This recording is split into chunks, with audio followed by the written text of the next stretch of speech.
We are live on Facebook now. Good morning, everybody. What an incredible weekend we're having.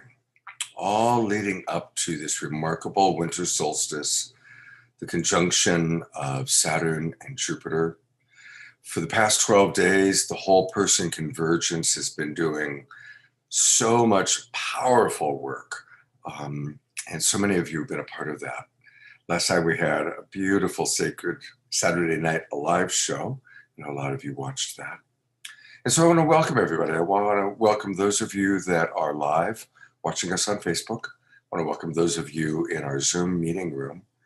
And I want to welcome those of you who watch the replay, because the majority of people who watch this show watch the video replay. You're all important. All of us, each and every one of us, if you hear my voice, if you're watching this live or on the recording, know that you are a precious part of a global awakening. It's really happening. This amazing, challenging time that we're in is humanity's birth from an old paradigm of right, wrong, good, bad, polarized, me versus them, survival-oriented consciousness, where humankind has been for a long time, into that new world that we all have tasted, that we all are so yearning for, of genuine peace, harmony, the remembrance that we are all one. We're all drops in this amazing ocean in the mind of God, in the mind of the eternal beloved. Today's going to be an amazing day. This show, which is normally much shorter, is going to be about 3 hours long, highlighted by Lynn McTaggart, who's going to join us from England, leading a powerful experience. Tzadic has brought in his crew, and so there's going to be a lot of the people from Whole Person Convergence, and we're going to really commune together in beautiful and powerful ways. I'd like to take a moment for us to just get centered. So unless you're operating a motor vehicle, I'd like to invite people to close their eyes. Let's all drop in together for a few minutes. And we always start with the breath. So breathing at your own pace, deep inhales, deep exhales, just allowing my voice to gently guide you. And I invite you, as you do the breathing, the conscious breathing, to really go inside, really connecting to yourself. And I also invite you to wait a couple seconds between each inhale and each exhale. The nature of consciousness, the nature of life, is to expand and contract, to breathe in and out, birth and death. That space in between the inhale and the exhale, that space in between birth and death and death and birth, is the void. It's the void of infinite possibility. And so as we breathe, we also notice that space in between. And that's where infinite possibility lies. And that's the place to hold the highest vision, the longing of your heart, the wisdom of your oversoul, your higher self, your God self, whatever you call it.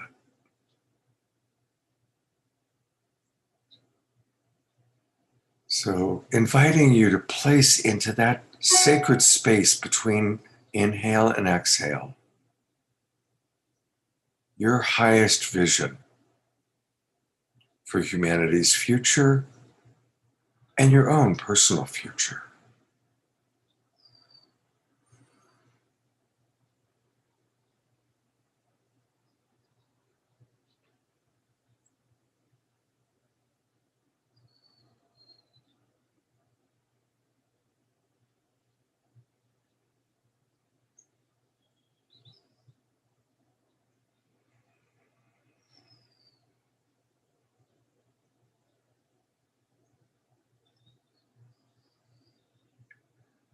continuing to breathe, continuing to create,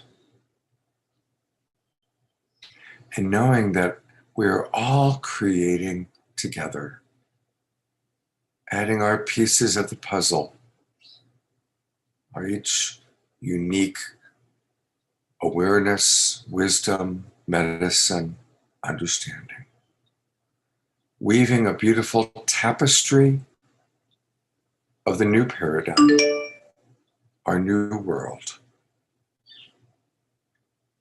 Remembering that, like the imaginal cells of a dying caterpillar that find each other and become a butterfly, likewise, we are finding each other through these events, through these experiences, coming together, creating a beautiful new world.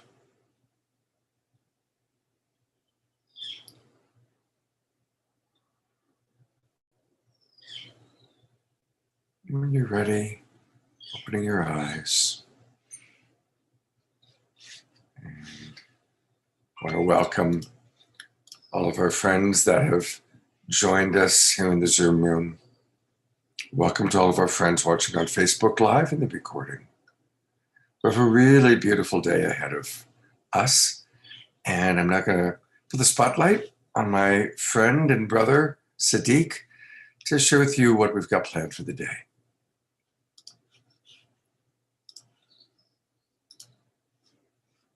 You're muted, Tzadic. Yeah, the invisible wall of modernity known as mutation. Good morning, Scott. Good morning, friends.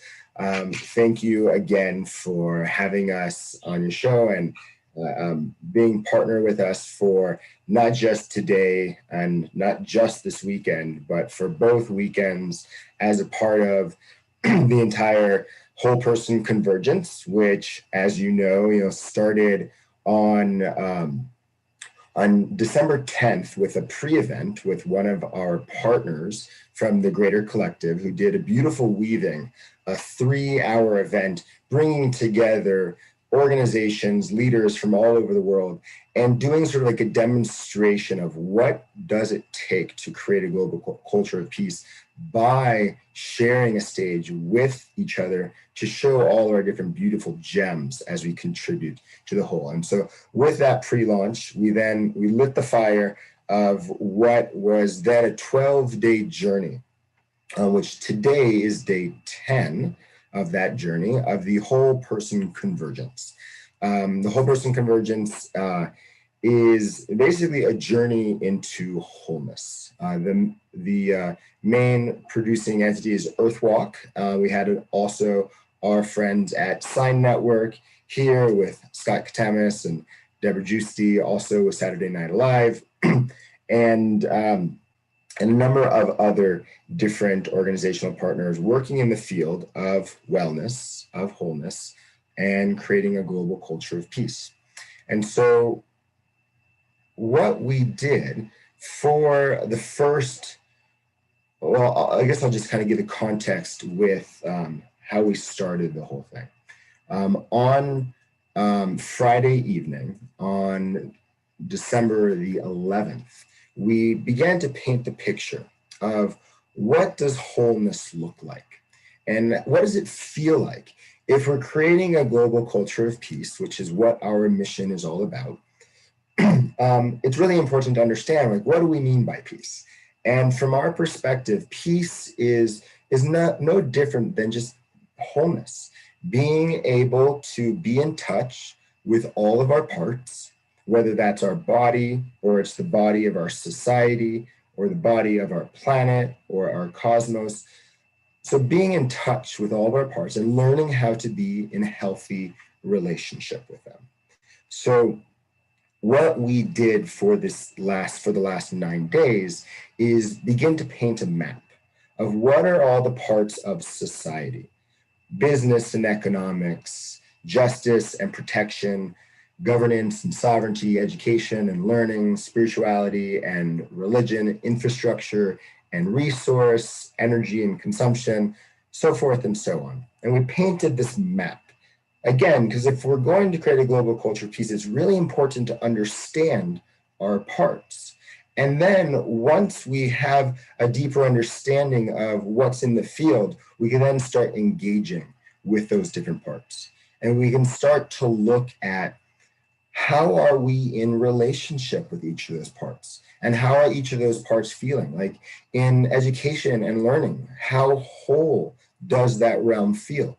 Does it feel like it's getting the love that it needs and deserves? In politics, so in governance and learning, same question. Is that realm of society getting the love that it needs to help do its job as a part of the whole in order to create a wholesome, loving society? And so, because, from our perspective, creating a global culture peace is nothing different than creating a wholesome, loving society. We can take it out of the context of only, oftentimes people think of peace on earth. They think of peace between nations, no fighting, no wars, and that level. That's one lens. It's one view, and that's oftentimes the lens, let's say, through the nation state. But we want to bring that conversation down into a full embodied experience and ask, what does a healed state look like? What does a loving environment look like in science and technology? What does it look like in business and economics? So we're not just thrusting it onto our governments as their task to do, but rather it's the task of all of us to do. It's the task of teachers. It's the task of business women and men. It's the task of our farmers and all of the parts, all of the tenders of society. And so what we did for the last week or so is paint that picture and break it down. We went through all the different realms.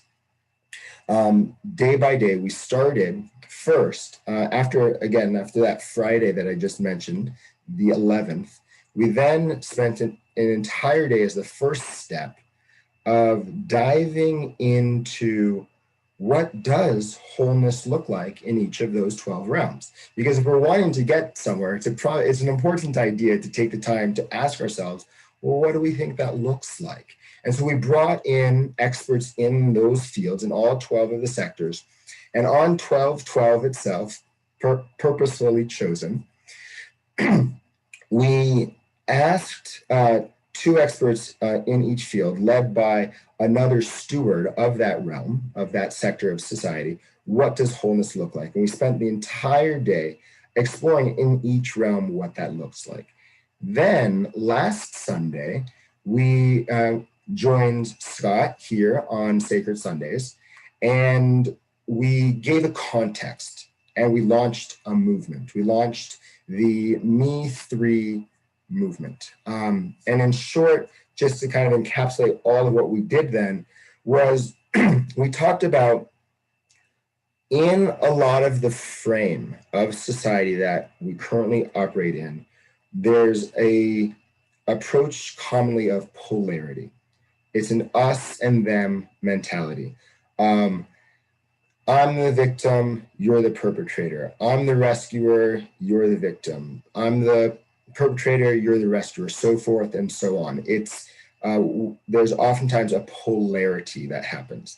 And so we actually, with this concept and with sort of a play on words, what we felt was really essential and important to offer as a new lens to society was moving from 2 to 3. So, the whole concept of Me 2 to Me 3, it's playing with words, but it's also a really deep concept. Then moving from that polarity, the 2, I know that's TOO, but TWO, moving from the place of 2 where there's polarization and opposition, an us and them game, and moving to a game of 3, a trinity or divinity, where all 3 points of the trauma triangle, victim, rescuer, and perpetrator, all 3 are encircled with love. Because from our perspective, no one ever gets to the point of perpetration without having hurt done to themselves. Hurt people hurt people. And so we kept saying, within the context of a polarity frame, whether it's dealing with sexual trauma or political trauma or religious trauma or all the different forms in which we are wounded within society, when we try to figure out who's the bad guy and who's the good guy, we end up basically splitting apart society with a cancel culture that ultimately doesn't really heal. It's like putting a Band-Aid on a gushing wound. And so we wanted to offer a frame that really invited people into a powerful process that would allow for the level of healing that we believe it will take to heal issues like what we're seeing coming beautifully forward to the surface with the Me Too movement and sexual trauma. And so we then spent time after giving that context of let's look at the pain in all of the 12 realms. Like, let's see what are the pain points, like, injustice and protection, as we all know, with the issue that's been brought to the forefront with Black Lives Matters. We know that there's a major issue in our Justice and Protection Department. Like, we know that there is some reform that needs to happen. But are we going to go into that conversation with the context of police are bad and, the Black community or the different minority communities are the victims? Like, or are we going to elevate the conversation and be like, okay, there's perpetration happening, and that needs to be addressed, and needs to be addressed with some strong force and energy, and it also needs to be encircled with love. Because if we're circling the issue with the format that we've seen, we're creating good guys and we're creating bad guys. We're basically separating society. We're creating more rift. We're creating more tear. And from our perspective, that doesn't actually serve anyone. And so we're wanting to move beyond that paradigm. And so in that scenario, as we go through that realm, we'd be like, okay, how do we provide the police officers, as an example, with the resources they need so they're not acting out in ways that are causing harm? How do we give them the trainings they need so they're not acting from a place of racism or systemic oppression? And we're not making them bad or wrong, but we're giving them the love that they need. And the same thing, like with the Black community, like how do we encircle them with love and this trauma and make sure that they're not put into situations where they are fearing for their life whenever they're getting pulled over, as an example, just for having a rear light not working on their vehicle. So we did that with all the different realms for 6 days, starting last Sunday. We went 2 rounds each day with 4 realm representatives and a steward per realm, sort of painting the picture of what are the pain points in each of these realms and how can we encircle those traumas with love.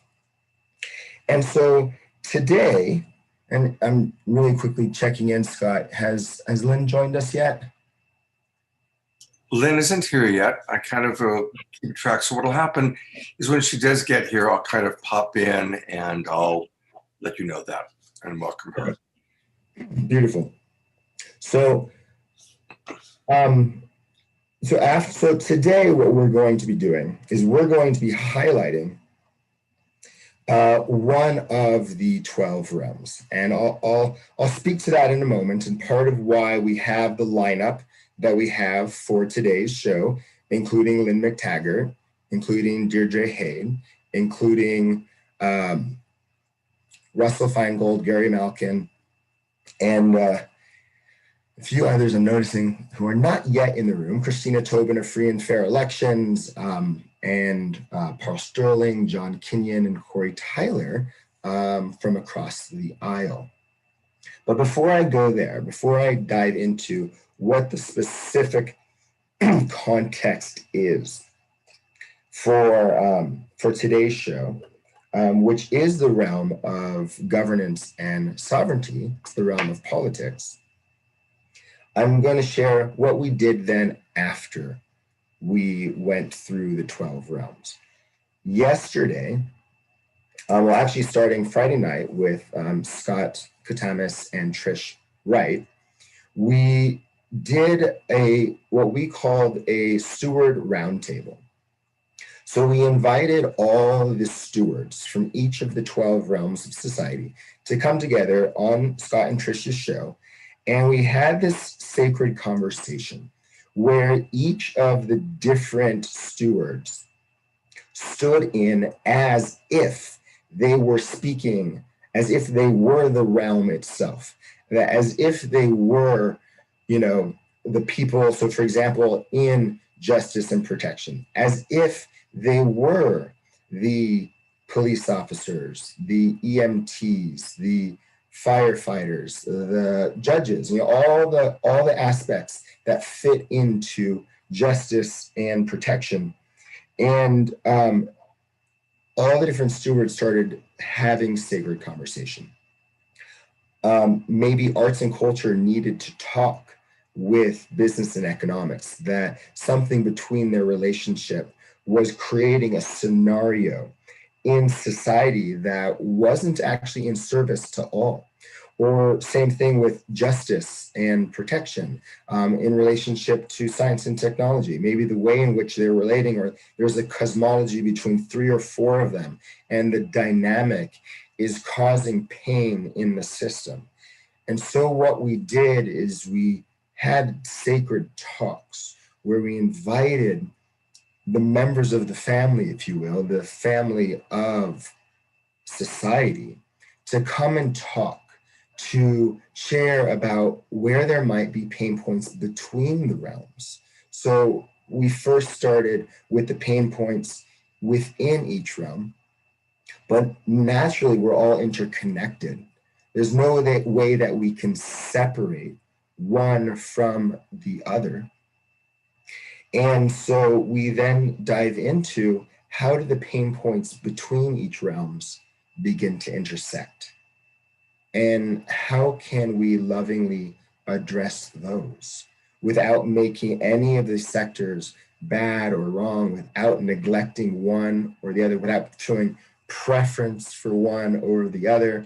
It's interesting, like as someone who oftentimes lands in the realm of relations and peace building, sometimes thinking that my realm is more important than another realm. It's not.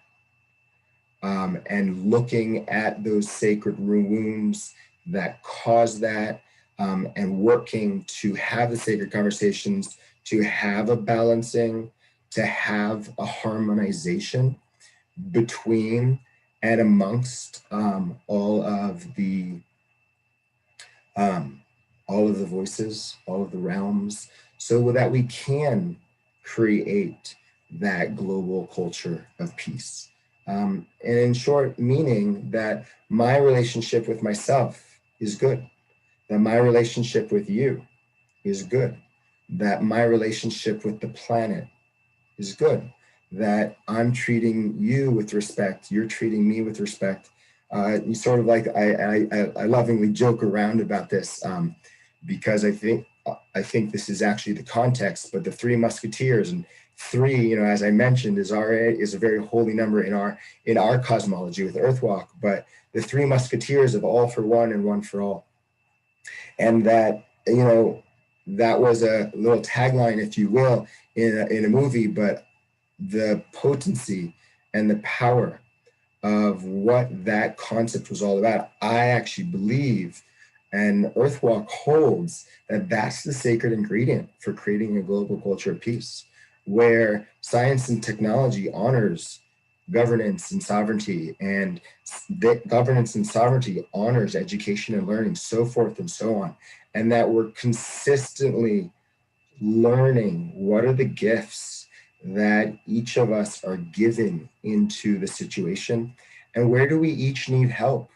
Because we're always needing help. Every single one of us, all of the realms are always needing help. So how do we do that? Tzadic, I would love to suggest, because we've got so many wonderful other stewards and people here, I'd love to hear maybe from some of your other stewards. Hear from Russell and Wendy and Deirdre, and hear from them a little bit, so that we're engaging the people that are blessing us with their time and their attention. How does that sound? That sounds great. And I'm gonna, while we do that, just see where Lynn is. So that is Okay, sounds great. Yeah. So yeah, I would love to open it up. Maybe Deirdre, Russell, I know you were a couple of the first people that came on.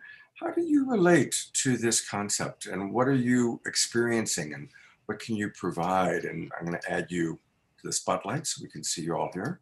There you are. Hey, welcome. Thank you. Great. Thank you. I'll share. I'll chime in. Good morning. Good morning. You. Hello, everybody. This is a subject near and dear to my heart. It really comes down to what you have created here. We have created. We're all coming here because we heard a call that of yes, that's in my heart. So thank you for creating this. Holistic citizenry. Holistic citizenry is when we step out of the child consciousness that someone else is going to fix the problem and that someone else is the big government or the big school or some hierarchy is going to fix the problems. That paradigm needs to shift, and it is shifting. This is what the conversation is, I believe, that this paradigm is shifting, that we are mature, we become mature human beings. And we say, okay, I can act as my own citizen, not outside of the law, but what can I mobilize? What can I do? Spiritual activism. How can I heal my community at this level? And if I get help from above, that's gravy. But we won't be able to make the systematic healing and deep changes we need to change unless we have our millions and millions of beautiful souls working at this level from the bottom up. We have to take that pyramid and it is time to just turn it upside down or turn it around so that we are the ones creating the hierarchy as opposed to the hierarchy, creating us. So thank you. I'll turn this over to one of our other beautiful stewards. Beautiful. Thank you, Deirdre. I really appreciate what you shared. Here's Russell. Hey, Russell. Hey, brother. What a journey we've been on. Not just the last, I don't know, what day are we on? I don't even, the beauty of the alchemy of this whole thing is we've all felt it at some point as we've dissolved into a timeless space, which is really where the magic happens.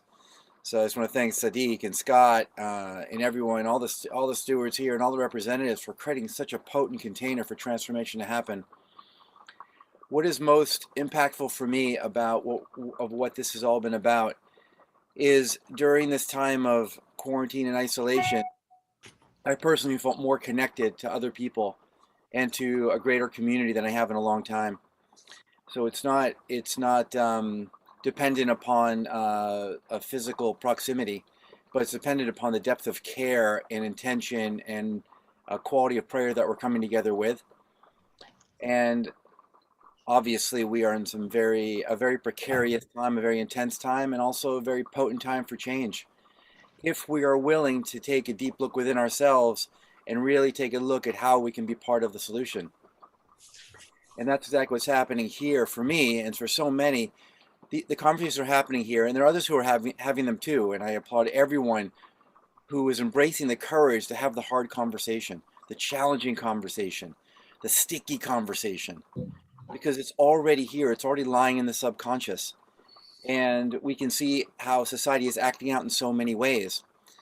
So I am so grateful to be part of this conversation that needs to be happening, has needed to happen for a long, long time. And what's come to the surface is just that, it's come to the surface. It's been here for so long. And we now have we are now moving with this energy and gaining momentum with having these conversations of how we can truly coexist. How can we actually live in peace on this planet? And so thank you all for adding your voice and your heart and showing up, not as a cool concept, but really showing up with all your wisdom and your lived experience to really come together and make change and really create a world of peace. Thank you so much, Russell. That was right on and exactly. We all are coming together. We're all playing our role. Every single one of us. Some of us are on camera. Some of us are a little bit more famous, but every one of us has a beautiful role to play, bringing our wisdom, bringing our medicine, bringing our own unique experience of life as we all come together to create this beautiful tapestry of the new paradigm. I want to welcome those of you tuning in to our Secret Sunday show. And I see that Lynn McTaggart has joined us from England. So we're really excited to have you with us, Lynn. I'm going to bring you on here. And welcome to Secret Sundays. We're really happy to have you with us. Oh, thank you so much. I'm so pleased to be here and to be launching what I hope is going to be an amazing initiative for bringing people together, people who have been polarized in every direction, whether it is the police and Black Lives Matter proponents, whether it is Republicans and Democrats, whether it is far left and far right. The whole point is that we do have, as you said, we've got to have these conversations, and we've got to start looking at reaching across the aisle. So what I'm going to talk about today and actually show you is a fast track to reaching across. And it really has to do with essentially getting together with what is secular prayer. And so I'm going to share with you some of what I've been doing. Let me just share my screen. Sure. And I think I can do that and share. You have permission, so it's all good. Okay, There we go. Okie doke. And so I want to talk to you about a little project that I've been doing since 2007. It's called the Intention Experiment. And what I wanted to do was see whether or not our thoughts are powerful enough to affect physical matter. And also if our thoughts get supersized when we do it together in a group. So I started working with scientists around the world who are involved in consciousness research and had them set up a series of well-controlled experiments. And then I would invite my audience or my internet audience or an actual audience, if I had an audience, I was in front of an audience, to send an intention to this well-controlled target. So far we've run 35 of these experiments, and I wasn't even sure they were going to work. But we've done everything from trying to make seeds grow faster, to purifying water with our thoughts, to lowering violence in war-torn areas, to trying to heal someone of post-traumatic stress disorder. So of those 35, 31 have shown measurable, positive, mostly significant effects. But I want to show you why that's not the point of the story. So one of the ones that I ran, you'll see right here, was called the Healing America Peace Intention Experiment. And for this, we decided to choose the most violent place in America that we would send healing intention to. And there it is, St. Louis, Missouri, officially noted as the most violent place in America. So we sent intention to the most violent portion of the most violent place in America, which is an area called Fairground.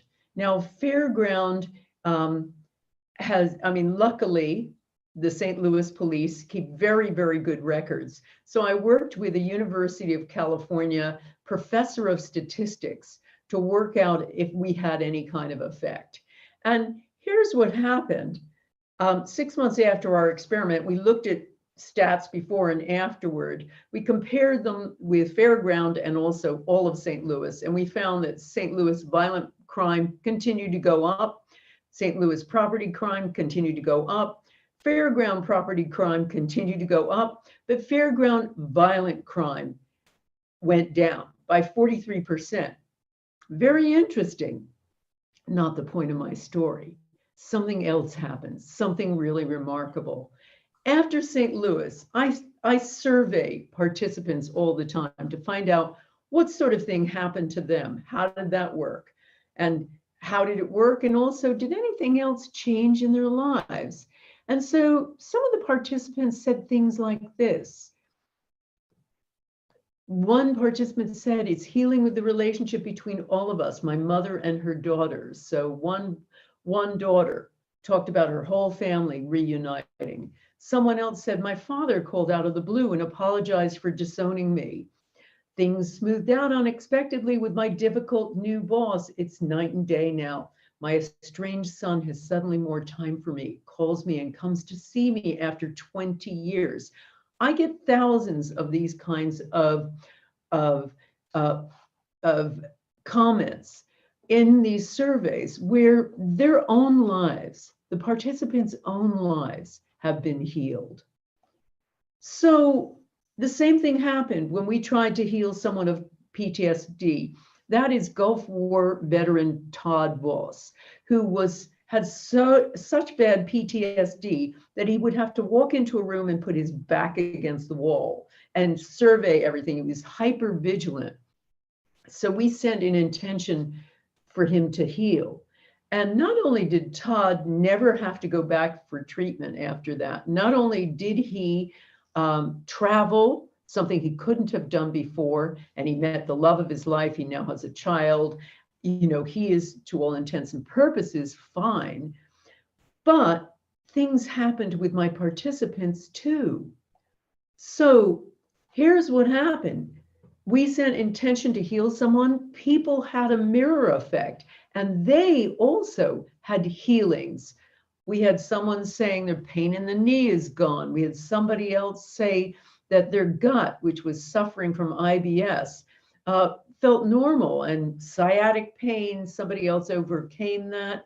Anxiety and panic attacks and mental issues like that were better. And, you know, hip issues improved, skin conditions improved. People were healing. A mirror effect was happening. The people who sent intention themselves essentially had a rebound effect. So I started looking at this, and for the 10th anniversary, and I worked with Tzadic Greenberg and another team he was working with at the time. We decided to partner on a 10th anniversary intention experiment. And all of us were pretty sick of seeing those buildings come down every anniversary, and decided to provide a different scenario.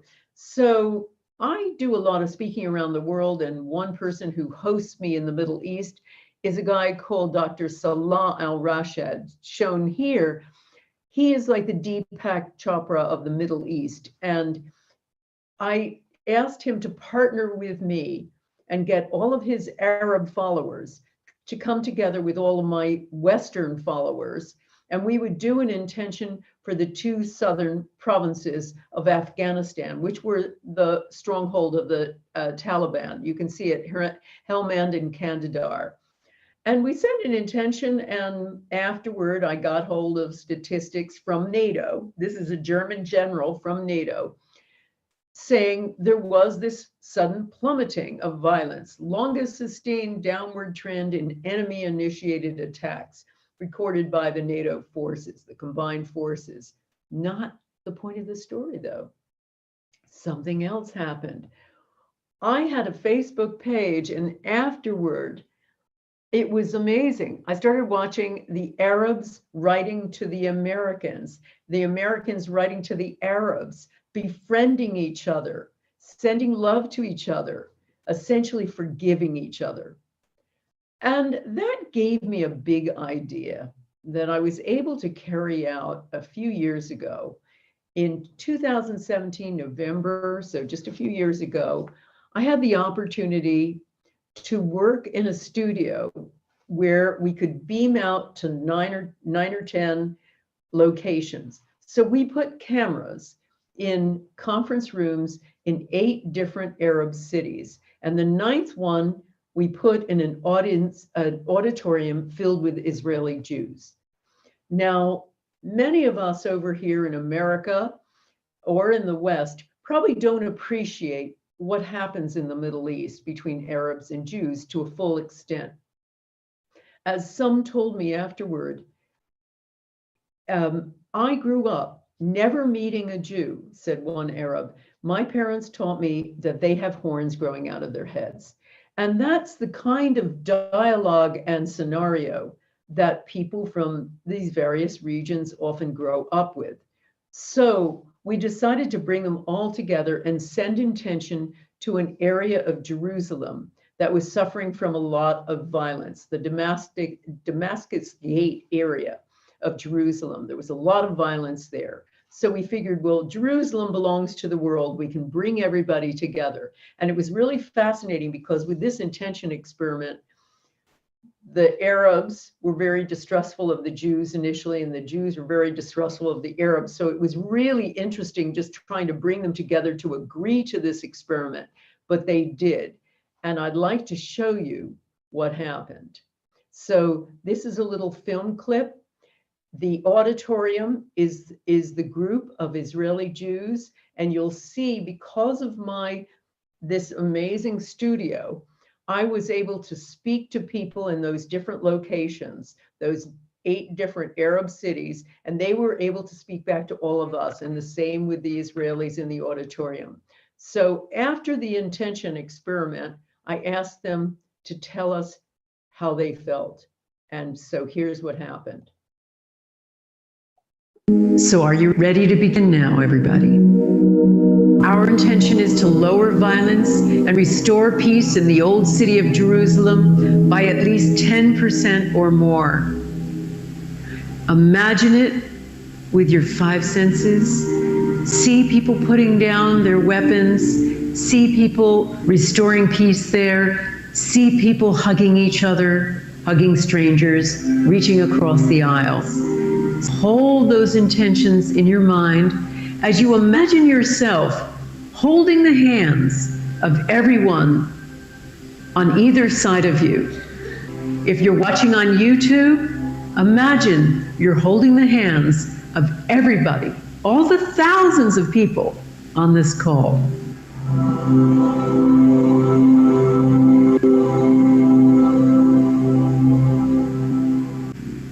Can you feel the connection?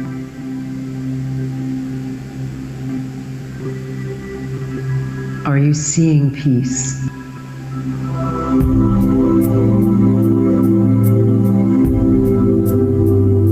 We have someone from Amman. This amazing experience. We all here crying at the room, our tears falling down. Like a big party. I like to have fun, so I feel fun. I feel like I was young again, like I'm in a big party. Like a commercial that you see on the road, and it was written, the peace is already here. Yes. Jeddah in Saudi Arabia. I saw myself there, and I felt very strong love for the Jews, in spite of our raising up to hate the Jews. Beautiful feelings, beautiful images of unity, oneness, love, and peace. We live in Jerusalem. We know it personally. And I've seen images of hugging, of soldiers and Arab people, of kindness one to another, of flowers all around Damascus Gate. This is so emotional. And I've seen the 4 quarters of the old city as the 4 rooms of my personal heart. Yes, you're on Abu Dhabi. Israelis are dancing, the Palestinians, they hug each other, and we are with the Israelis, like we share peace and love, which is an amazing thing. And I want to thank you and everybody participate in this participation. Tunisia. Yes, Tunisia. We saw a lot of children running and laughing. And there is a lot of butterflies and wearing a white clothes and running. And there is a loud voice of laughing.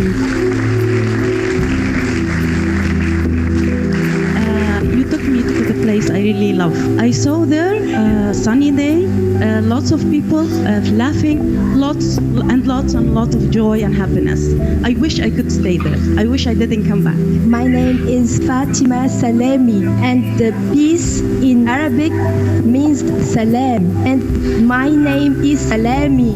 So I feel in peace, I feel in love.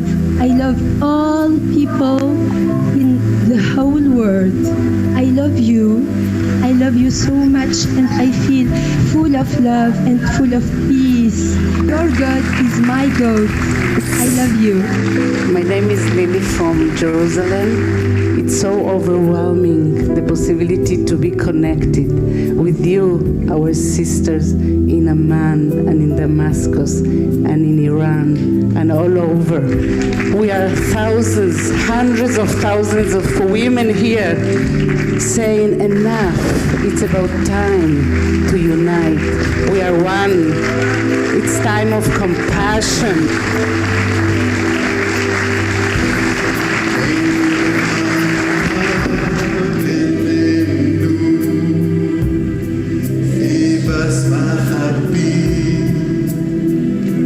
You can sing both, come. So we're going to, if they can do it, so can we. So we're going to have a little practice session today. I want to introduce you to a series of heel polarization intention experiments. And I'm going to do that by having you just practice and taste what it's like to be part of an intention experiment. So I want to show you my experimental phrase. So I'm going to put this back on again. Hang on one second. Let me just try that again. You know, while you're doing that, Len, I just want to say we're getting a lot of comments from people, deep tears flowing, really dropping into the beauty of this work, the power of this work. So thank you very, very much. Thank you. Thank you. Well, I want them to actually experience this. So let me just share this again. And I want to just talk to you, just give you a little science as to why this is so powerful. Hang on, there you go. So I did some work studying some work at the University of California at Berkeley. And it's with a guy called Dacher Keltner. And he's a psychologist at UC Berkeley. And he did an amazing study that answered it for me. How could these disparate, warring people come together after one intention experiment? And his experiment was to take groups of students at Berkeley and divide them into two. And he showed them pictures, very different pictures. The first group had pictures of the world's victims, starving children, things like that. And the second group were shown pictures designed to elicit pride, you know, pictures of themselves, of Berkeley itself, of the football games they had against their main rivals, Stanford, or, you know, pictures of students like them. So afterward, he showed them all kinds of other kinds of people, very different kind of people. And group one started identifying with people who were not like them, the homeless, prisoners, people, if they were Republicans, Democrats, and vice versa. Whereas group two only identified with the kinds of people they either students or the kinds of people they were going to become, doctors, lawyers, wealthy people. And he was fascinated, and he realized that the key to all of this is the vagus nerve, longest nerve in the body, attaches through all of the organs of your body, and basically is involved when we feel compassion. It helps release oxytocin, which is the love hormone. So in a sense, this is the love nerve. And what he found, and what I've found, is when compassion is elicited and all of this stuff is turned on, the heart also leaps across the fence. And that's what we're doing with an intention experiment. That's why it's so potent to bring groups like this together, because it's a fast track to connection. So I want you to experience this yourself, because when you do this, you do suddenly recognize somebody not like you as a fellow human being. So this is the intention we're going to try. This again is a little taster for you. We're going to be running an intention experiment the weekend before the inauguration, the Sunday, January 17th. And what we're going to do then is put together disparate people. We're going to have some policemen. We're going to have people from Black Lives Matter. We're going to have Republicans. We're going to have Democrats. And the reason we're doing that is to demonstrate that it's this easy for the heart to leap across the fence. Now, I'm putting this picture up with our intention experiment for a reason. This is Patrick Hutchinson. He's the Black guy. When there were protests in the UK, where I live in London, there were some big clashes between Black Lives Matter folk and the alt-right. Now, Patrick Hutchinson is a grandfather, but a personal trainer who went to one of these protests just to make sure that young Black men didn't get in trouble.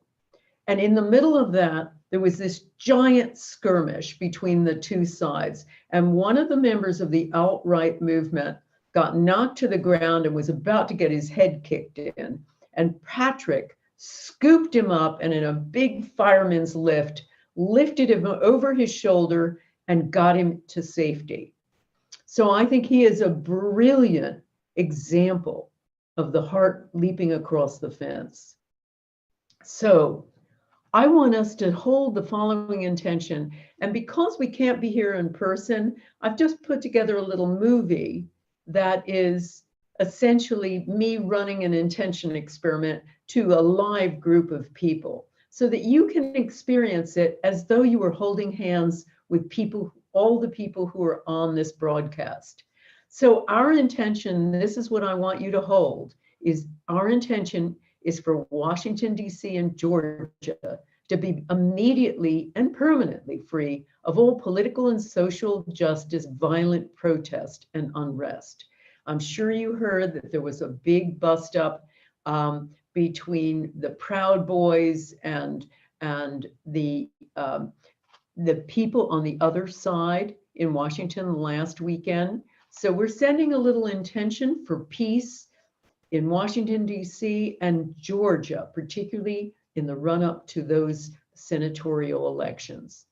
So our intention is for Washington, D.C. and Georgia to be immediately and permanently free of all political and social justice, violent protest, and unrest. So I want you to hold that as you follow along with me with my instructions. And I've got a little music on this, and you'll see, as though you were in the auditorium, what it feels like to be connected. So let's imagine, as we're doing this, it's just 5 minutes, imagine you are holding hands of 8 other people on this call, on this webcast.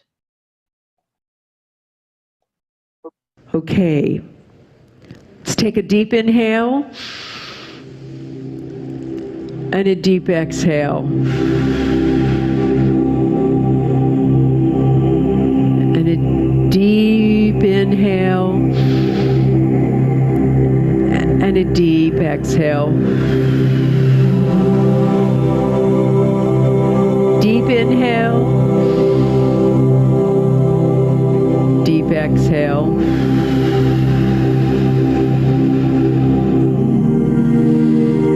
Deep inhale.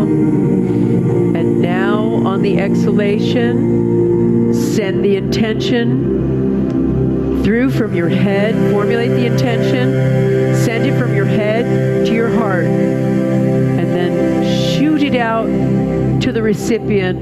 Allow it to just unfurl from your heart like the tendrils of a plant. Recipients, just open up your hearts to receive.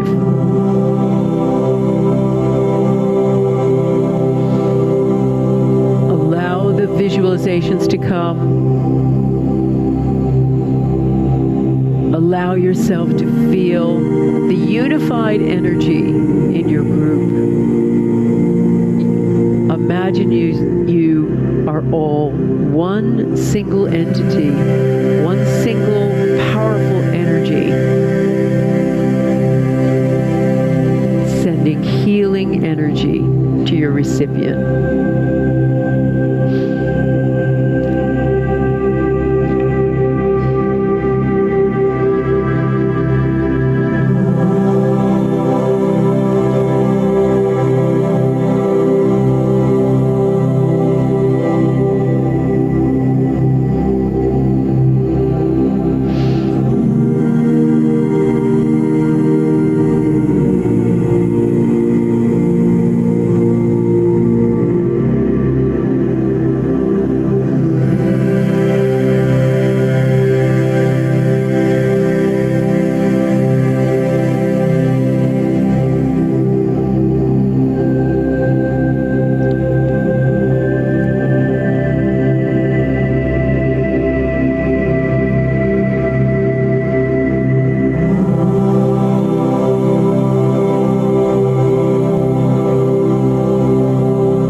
Okay, everybody, let go of the intention, trust the process, and in your own time, come back onto the webcast.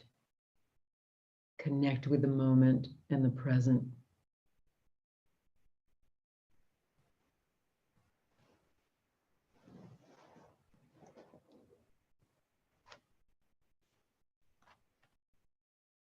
And in the next day or two, just note any changes in your life.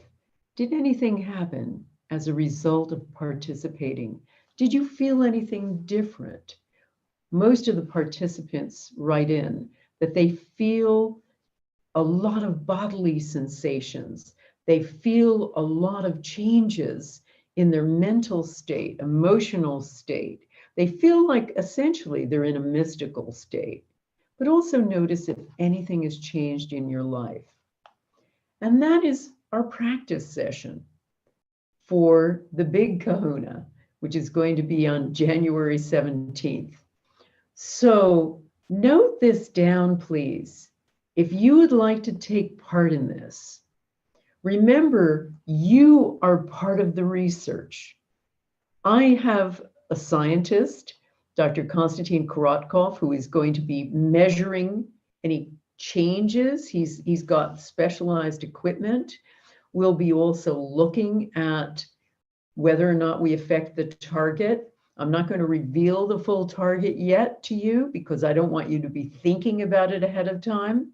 But if you can write down this URL, it's quite a complicated one, but it's news.landing/landing/heal-polarization-intention-experiment.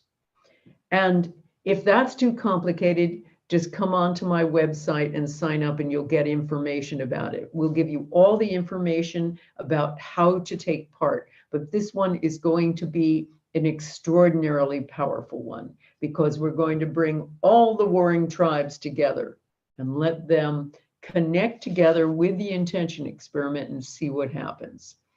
So again, if you can write down this URL, news.landing/heal-polarization-intention-experiment. It's also on the front page of the earthwalkunited.org page. So you can just click and you'll go straight onto my page to sign up and we'll give you more information there. And remember, afterward, we're taking your information so we can survey you to find out if your life has changed as a result. So I'll be sending you that survey after January 17th. Let us know if anything has changed in your life. And if that's all too complicated, it's just lynnmctaggart.com. lynnmctaggart.com.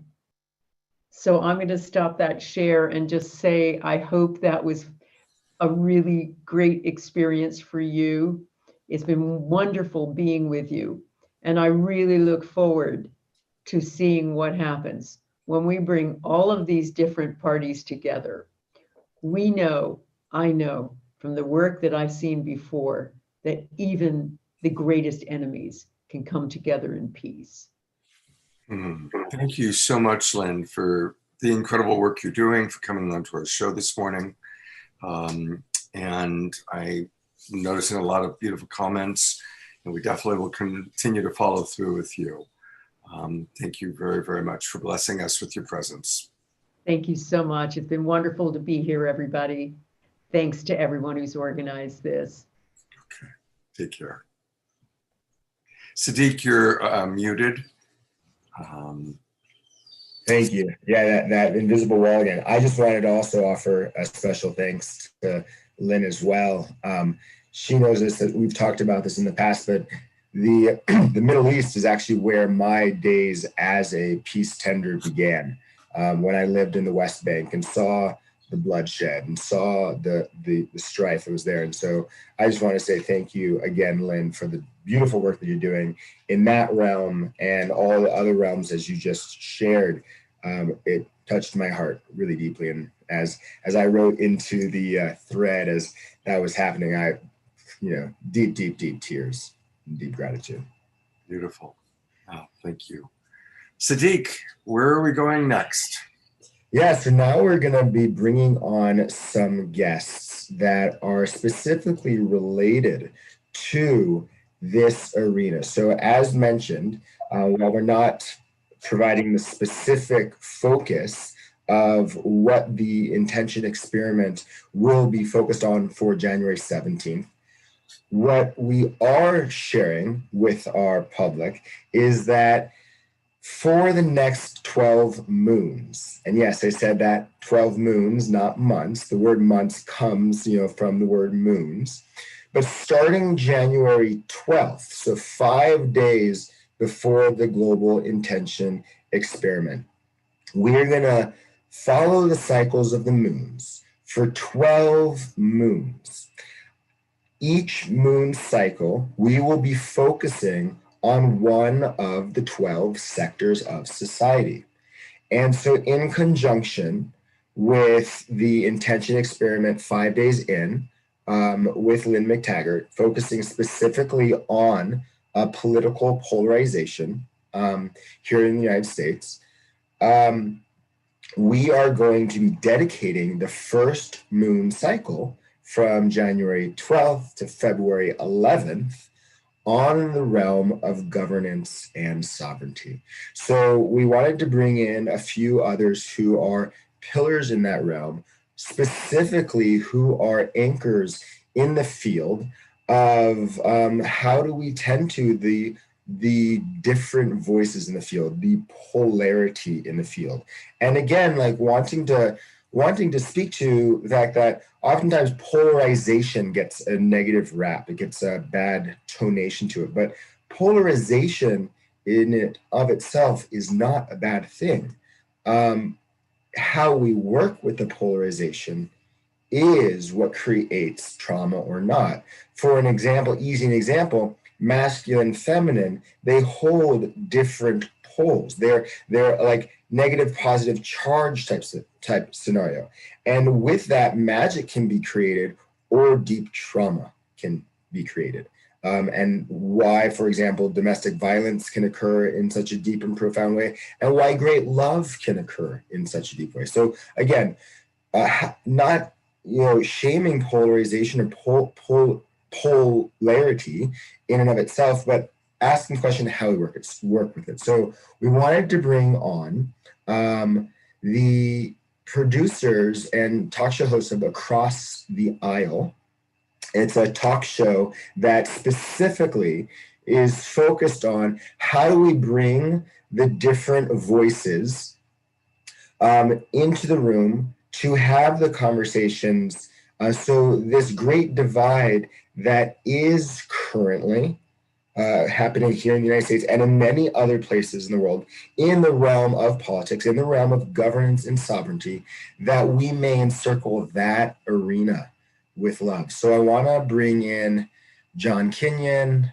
They're not here yet. They thought that you had them on the agenda for 11 o'clock.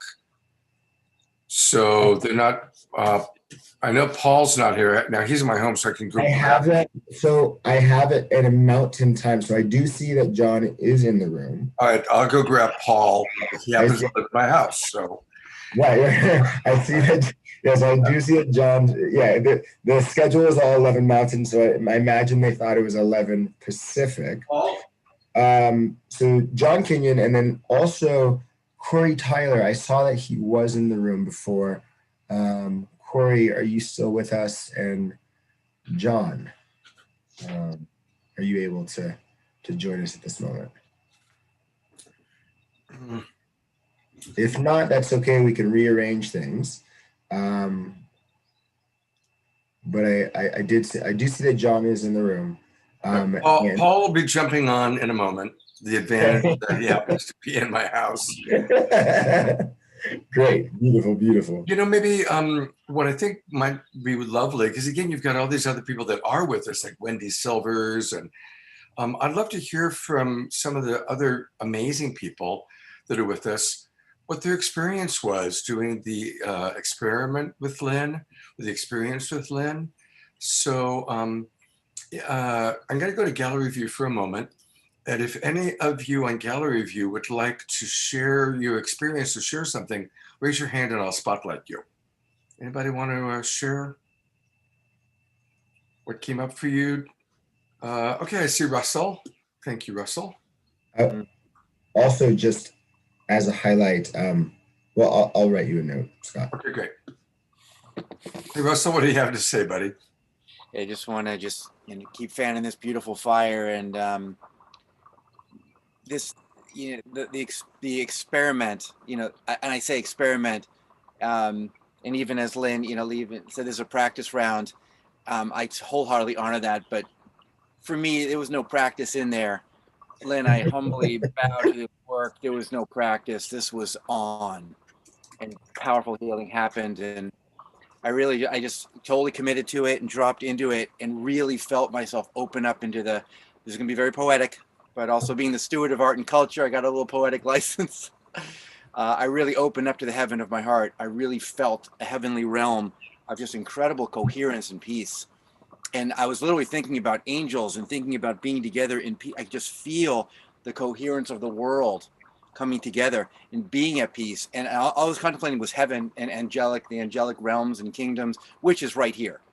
Not so much out there, but just the heaven that is here within our hearts and how we are together. So it was profoundly impactful. And there were tears, and it started also, I resonate also with Tzadic, spending time in Israel and feeling the tension there, especially last time I was there with my dad. It took me about 3 days to decompress and relax into the thoughts I had going into Israel, like, oh my God, it's not safe, even though I've been there so many times. Once I relaxed, I realized, like, wow, there is peace here. There is peace here, as there is peace everywhere in the world if we're willing to open to it, or as we're willing to open to it.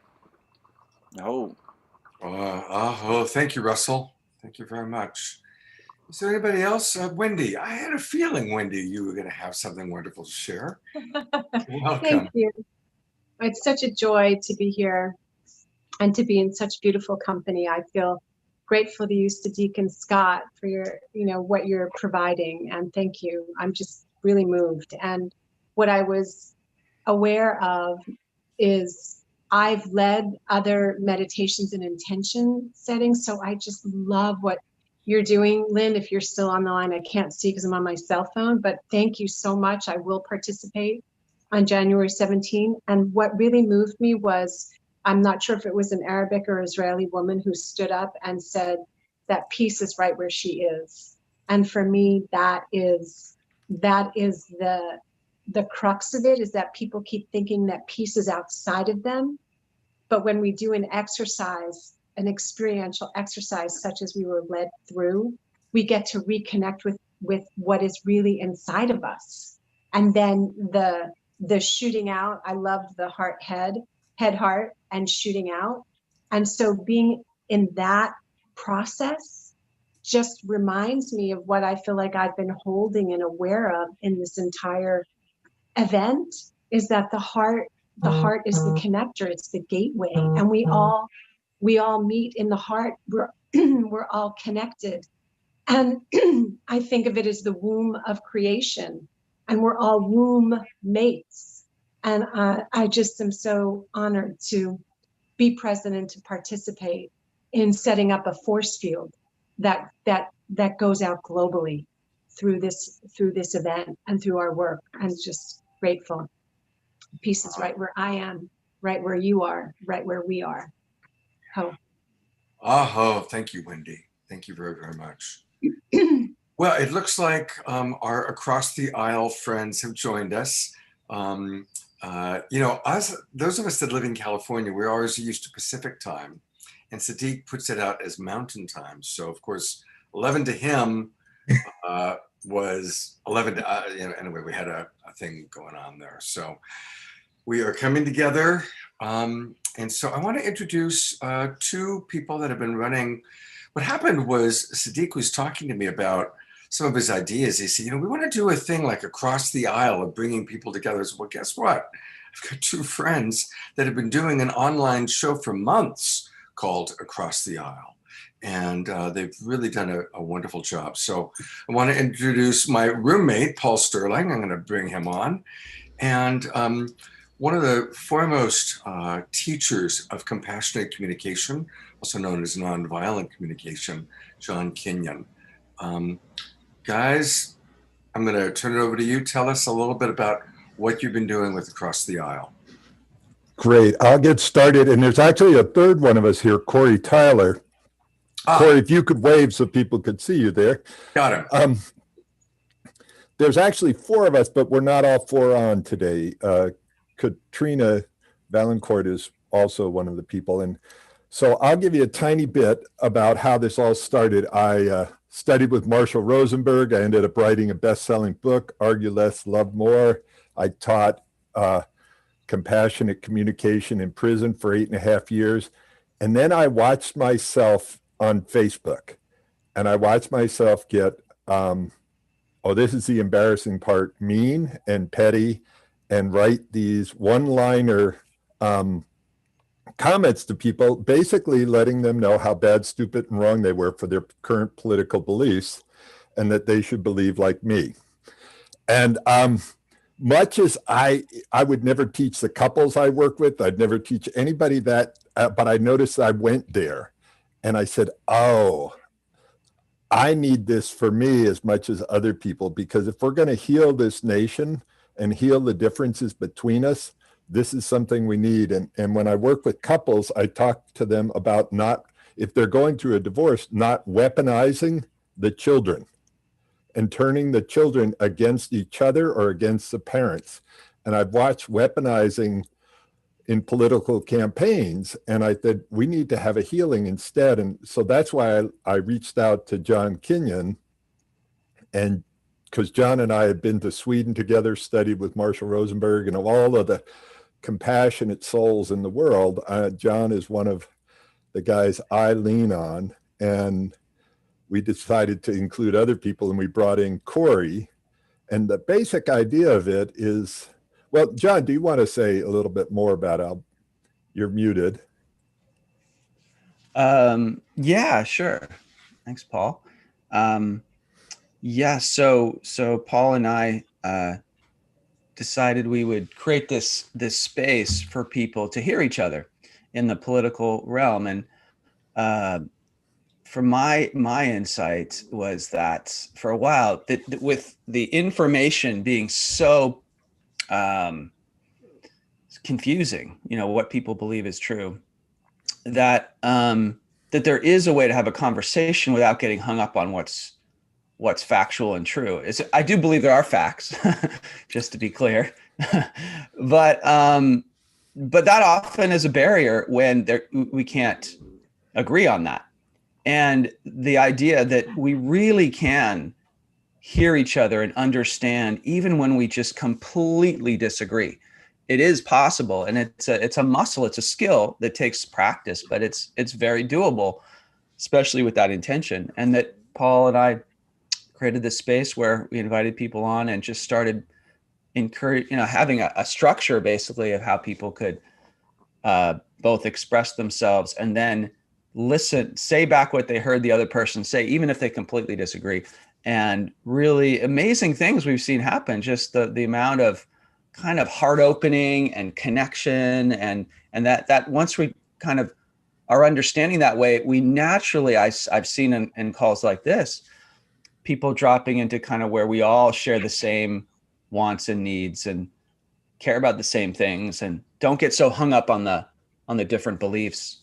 And it's been really beautiful to watch just what happens there. So that's my little piece for the moment. Paul. And maybe we could ask Corey to tell a tiny bit of the structure, how we frame this so that people have an idea and then they can take it away and use it in any way they want. Yeah, absolutely. Hello, everyone. This is Corey Tyler from Los Angeles. I happen to see a cohort of mine, Wendy Silvers from Agape. We both hail from that the teachings of that beautiful spiritual center here in Los Angeles. And I am delighted to be in partnership with Paul and John. I too have been studying nonviolent communication for a number of years, and it's really helped me out as a parent.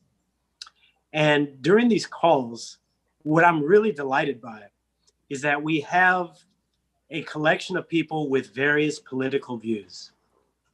And the overall structure of the call is we want to invite the sharing of what's true for someone, how they're feeling about something. So typically we'll ask them to state, what is one specific thing that you would like to be heard? And oftentimes that's very surprising for people, because it's the idea of, oh, wait a minute, is this a safe space to say how I feel about X, Y, or Z? So we encourage them to share what's up for them specifically about something, and then to express how they're feeling about what they shared, which is very eye-opening for people. Usually they're not asked, how are you feeling about something? It's usually from a contextual, here are the talking points, here's how I'm feeling, and everybody should feel this way. So what's beautiful about our process with Across the Aisle is that we invite people to share what's true for them authentically, then to dive deep underneath that and ask them what's alive for them in terms of their emotions and their feelings and perhaps their values. And then another beautiful piece is, which is not often brought up, what would they like to see? And you've heard the quote in many different forms, oftentimes we're very clear on what we're against. I'm not really sure what I'm for. So in Across the Aisle, we get a chance to really ask people, what would you like to see play out? People end up feeling understood, valued, and heard, which are three parts of our triangle, one of the slides we show at the beginning of our connection. And we've had some really remarkable moments. I always learn something when I'm on the call, even though I'm facilitating. So that's just the long and short of it. And I'm so grateful to be in partnership, and hopefully extending the invitation for any of you who want to join us. And we'll be live this Wednesday at 5 p.m. Pacific for those of you who would like to join us. The other thing that's come up for people is we give them a chance to do a role play where they can learn how to communicate with people they love. Like it could be a family member that, a Republican and a Democrat, or differences on immigration, or whatever the hot topic is. And they learn how to communicate with it in a way that brings them closer together rather than pushing them apart, because that's what we need right now. We need to learn how to get along. So, and John, do you want to say how they can find out information on that? Thank you, Russell. Yeah, sure. On my events page on my website, johnkenyon.com/events is where you can find out information there. We have a Facebook event page that you can find on off of my Facebook page. But yeah, those are two places that we have it listed, and easy to click on the link and register to have the Zoom link and come and show up. So some people watch on Facebook Live and just participate that way. And but we really love it when people come onto the Zoom space with us. And not everybody interacts. Some choose to, some just are just sort of there. But yeah, it's easy to just pop on and be with us and see if you get moved to want to participate. It tends to be really more sort of surprisingly heart-opening, almost, that and not as scary as some people might think to do the process. And the last thing I'll close else, with, Paul? They have questions for us, but it's really, I didn't realize how terrified some people are on expressing their opinions. I've always been, I grew up in a family where we started expressing our opinions really early, and that was embraced. But how socially isolating it can be to be a Democrat in a group of Republicans, or a Republican in a group of Democrats, like how lonely and painful it can be. And so this is, I want to be a example so politicians can learn how to go across the aisle again, and that we deal with the issues, not the party.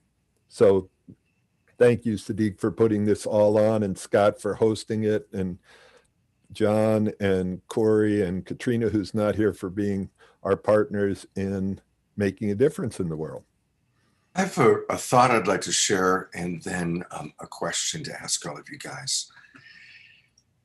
The thought is, as we've all studied with Marshall, I had the good fortune to spend a lot of time with Marshall before he passed. We all have this strong value for inclusion. It's one of the greatest core values, core needs. And so often people align themselves with a religion or a political party or a belief system because it meets their need for inclusion. They find other people that agree with that. And then it's like, yeah, we're right and the other ones are wrong.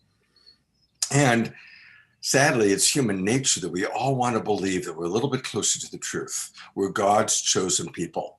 We're the ones that are right. We are the ones that are righteous. And it's so deeply embedded in our human DNA to think that way. So I just want to establish that that's a challenge of the old paradigm that we've been living in for a very, very long time. So how do you support people who have a very strongly embedded attachment to their belief system, their political party, based on their need for inclusion, feeling like that's their tribe, that's their gang? How do you help them to transition into a more expansive way of thinking? Okay, I'll dive into that first. I spent years as a corporate trainer, and I traveled around the world team building. And there are two ways to create team, two main ways to create team. One is to have a common enemy, and that's the easier one, and you can see that in a lot of politics. It's us against them, and there's a clear them. And so they're the enemy, and it's easy to do that. The other way is to create a big vision and bring people together under the vision. So if you look at Kennedy, if you look at King, if you look at Mahatma Gandhi or Nelson Mandela, they united people under a vision versus an enemy. And so it's like finding, whether it's whatever political view it is finding what's the vision under their strategy, because picking a party is a strategy. And it's finding the beautiful vision under the strategy. What do they want? Do they want peace? Do they want security? Do they want safety? What is it that they want? And helping embrace that and not fight against it and give them a healthier strategy. The reason I did the prison project, and I worked in prison for 8.5 years, is I have a basic belief that people are doing the best they can with the tools they have. And until we give them better tools, they're not going to behave better. If we give them a hammer and a rock, they'll probably pick the hammer, not the rock, for driving nails. So that's my basic idea. So John, I see you're unmuted. But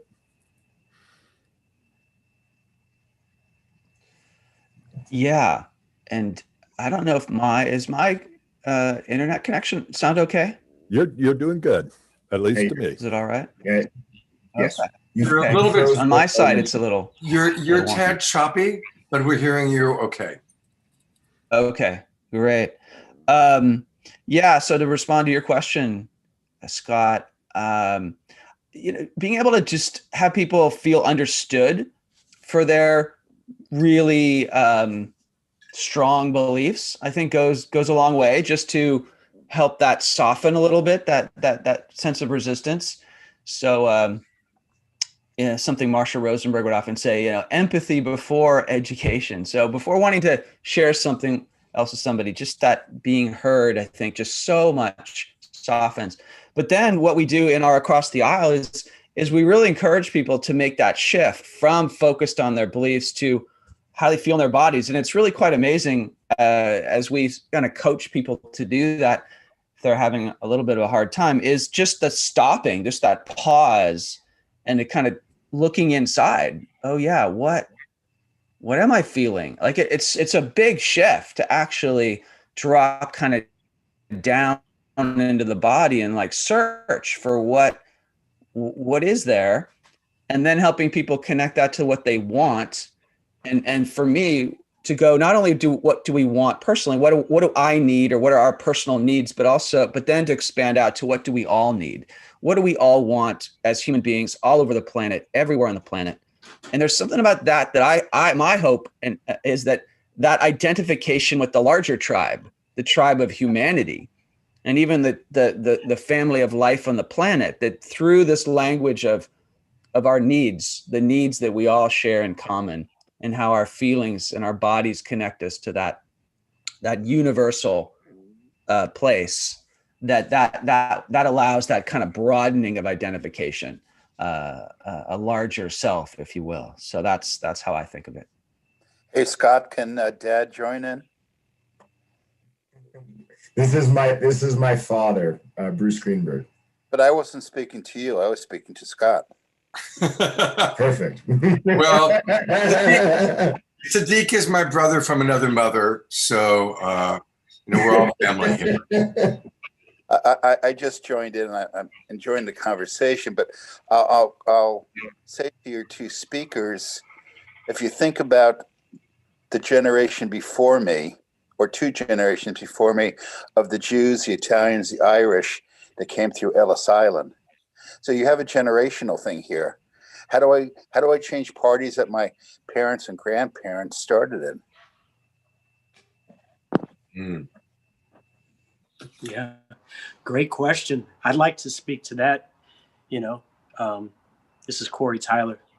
So I'm hearing that, how do you contend with the fact that there are generations of belief systems and coagulated ways of seeing the world? How do we contend with that when it's baked in? One of the things that I've experienced in our Across the Aisle that we do is, and Scott, you kind of prefaced this a little bit. For me, the need for inclusion and understanding is really met. One of the things that we do is we ask the participants, do you feel heard? And so I recognize that there can be moments where we're like, well, wait a minute, but my father and my father's father believed X, Y, and Z. And it's this idea of having empathy, of just acknowledging that. So for me, there's a light bulb moment with just acknowledging the legacy of a particular way of looking at something, not necessarily to change it, but just to acknowledge that it has been operating. So first with acknowledgement and some empathy and maybe some understanding for, wow, yeah, my father and my father's father thought this way. And this is the way we survived. This is the way that they saw the world. And I feel like I even want to take that on because in honor of my family. So there can be a sense of legacy and honor around that as well. So for me, empathy is not agreement. If I were to come across someone who were to say to me, yeah, my grandfather and my father were white supremacists, I would say to them, okay, how does it feel to acknowledge that? For it to be said, to be acknowledged, and just for some empathy for that person who's maybe feeling torn, third generation, saying, and I'm in the middle because I want to honor my family name. And at the same time, that doesn't strike me as something that lends itself to compassion and understanding. So for me, it's a practice of acknowledgement and empathy. Some beautiful, beautiful ways to approach things. And once again, for me, it's not about agreement. I may not agree with the guy, but my willingness to hold a compassionate space and understanding goes a long way. Yes, really appreciating so much what all three of you had to say in response to my question. It's really beautiful. And just want to riff again, remember that we don't have to agree in order to understand. We can drop into another person's world. Why do they think that way? Why do they believe that? And just acknowledge that is where they are. That's their belief. And we all have a right to our own beliefs, right? It's part of our sovereign privilege. I want to speak to, again, kind of make a thought, and then I'd love to get your feedback on this. When we choose as human beings to mature into examining our beliefs, we enter a time of an existential crisis. Because when we begin to see that something we believed, something we cherished and held as true isn't necessarily true, it's very confusing and it's truly an existential crisis. I'll give an example, which I think probably a lot of us can relate to. I grew up believing America was the good guys. We came into World War II and there were the evil Nazis and we were the good guys and we liberated Europe, and I grew up believing that. And as I've matured and learned more about American policies, I've gone through the existential crisis of, oh my God, my government is responsible for some really, really horrible things. Most of us probably grew up with a particular religion and then hit some level of disillusionment around that religion. It seems to be pretty common. And so this is where the empathy comes in of having empathy for ourselves, empathy for others, because it's painful to have to confront the possibility that things we believed aren't necessarily true. You mean there isn't a Santa Claus? You mean there isn't an Easter bunny, right? I mean, it starts as children and continues as adults. And so I want to ask each of you maybe to share how you've managed your own shifting your belief systems, or any tools for helping people when they're in that crisis period of realizing that maybe what they believed all this time wasn't exactly the full picture or the full truth. Well, I like, Scott, that you ask simple questions that have easy answers.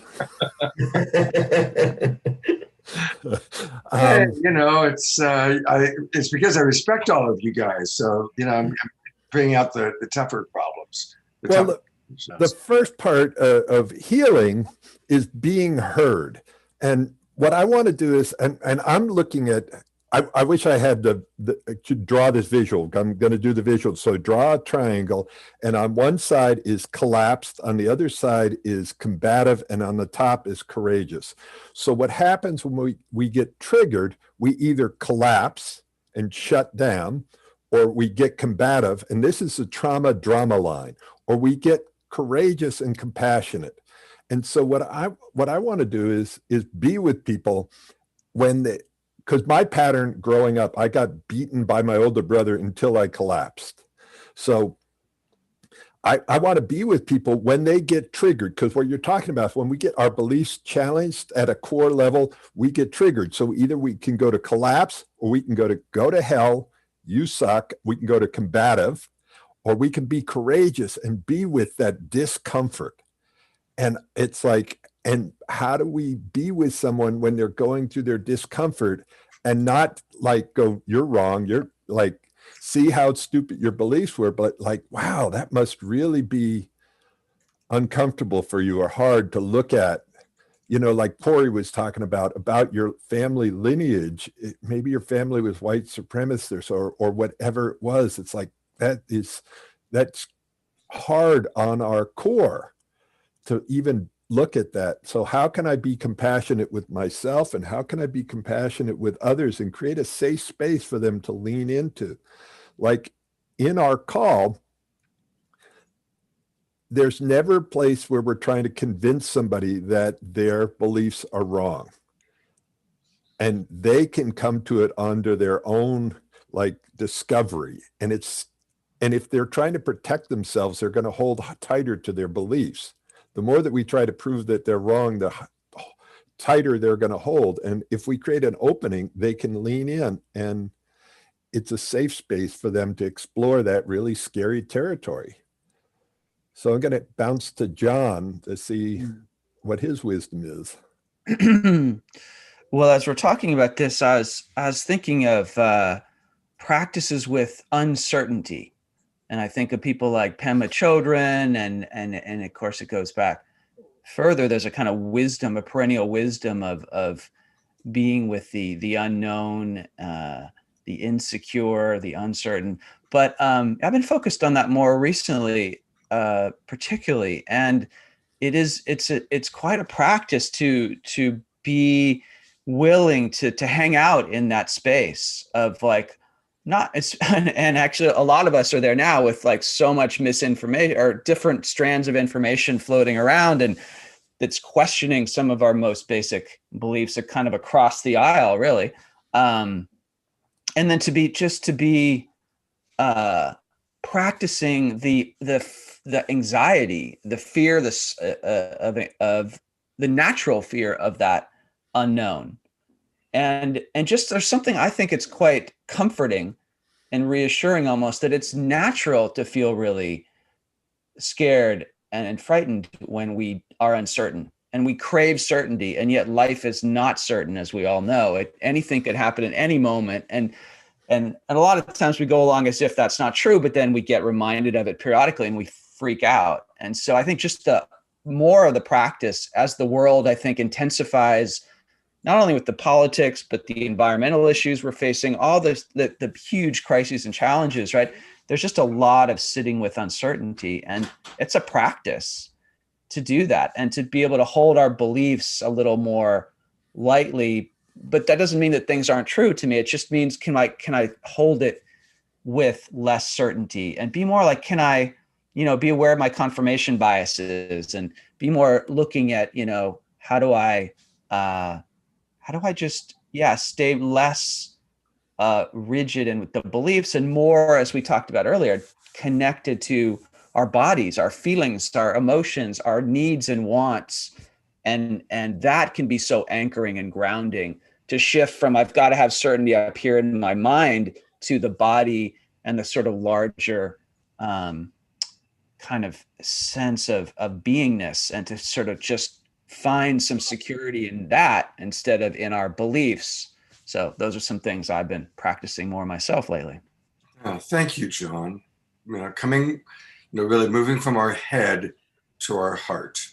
So we've had a lot of masculine energy, a lot of men talking, and I'd love to hear from a wise woman as well. I also want to acknowledge everybody who's been writing in the chat box, both on our Facebook page and here in the Zoom room. Really appreciating everybody's comments. Thank you.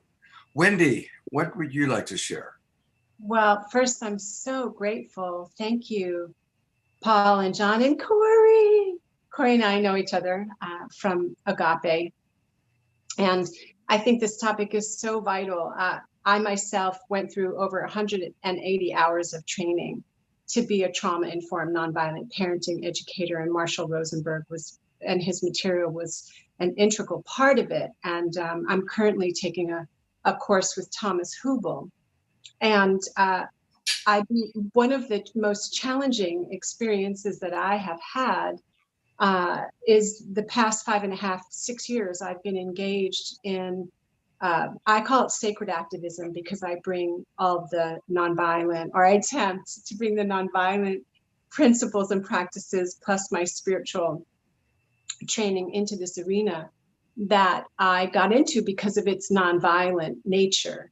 And one of the biggest challenges that I have experienced is that in private, elected officials will say certain things, but when they vote, their vote is not the same. It's not in alignment. And that many times using nonviolent communication, checking to see what the unmet need is for them, attempting to connect with empathy and compassion, using conflict as a way to have connection, and also something that, across the aisle, I literally said that to an elected official, a very high elected official, when I asked if we could have a picture together. And I talked about us needing to come together.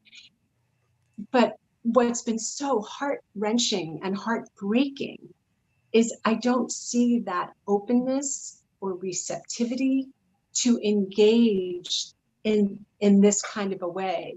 So I would love to know, I'm going to go on your, I want to follow you and listen to what you're saying.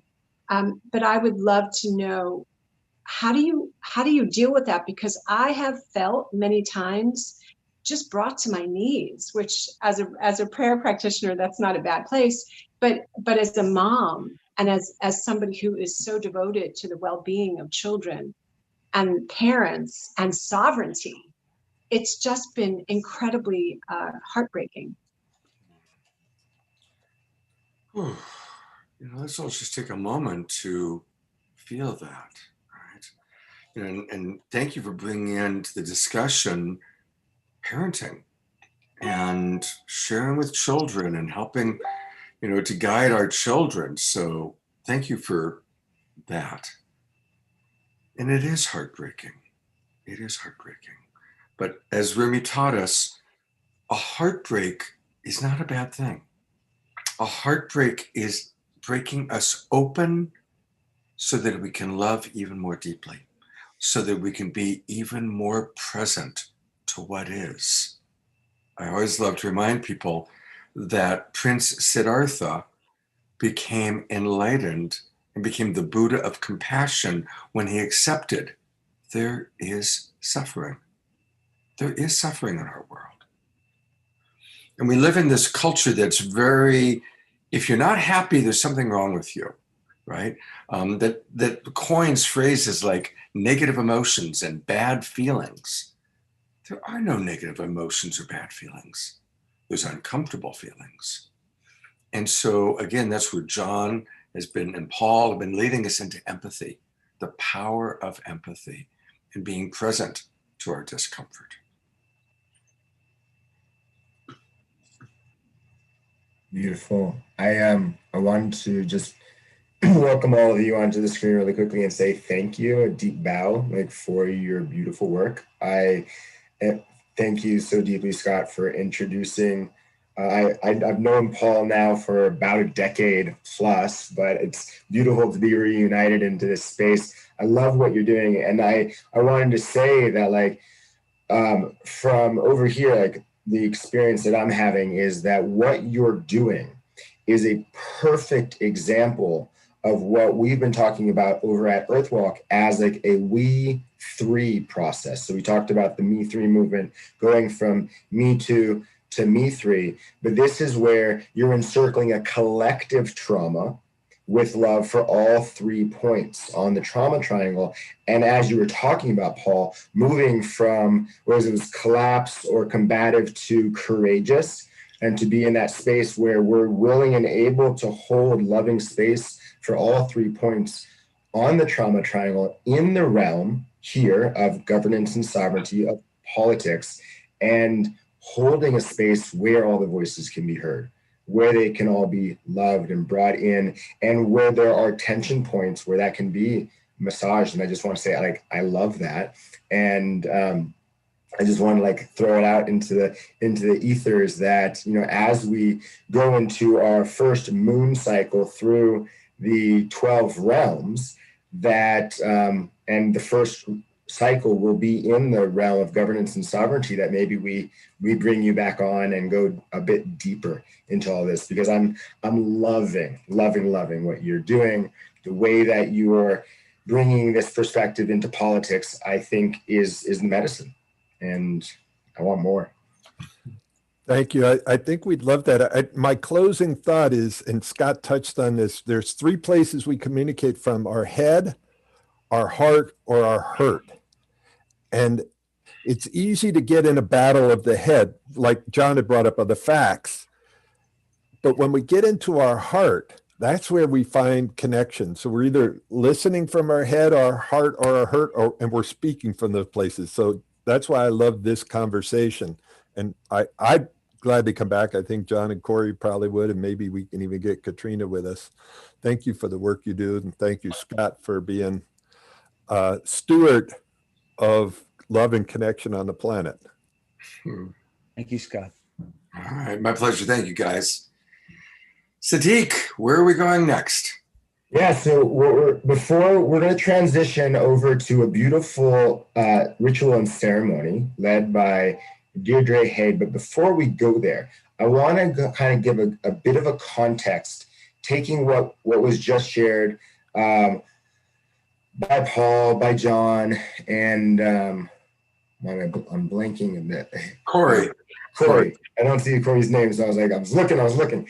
Wanted to give the context of how this can then be applied into the different realms. So I'm going to share my screen really quickly so you can all see sort of the background, if you will, of what we're envisioning, like with this movement. So as shared, all this, the whole person convergence, the Me3 movement, We3, it's all being brought forth with Earthwalk and many of our different global partners.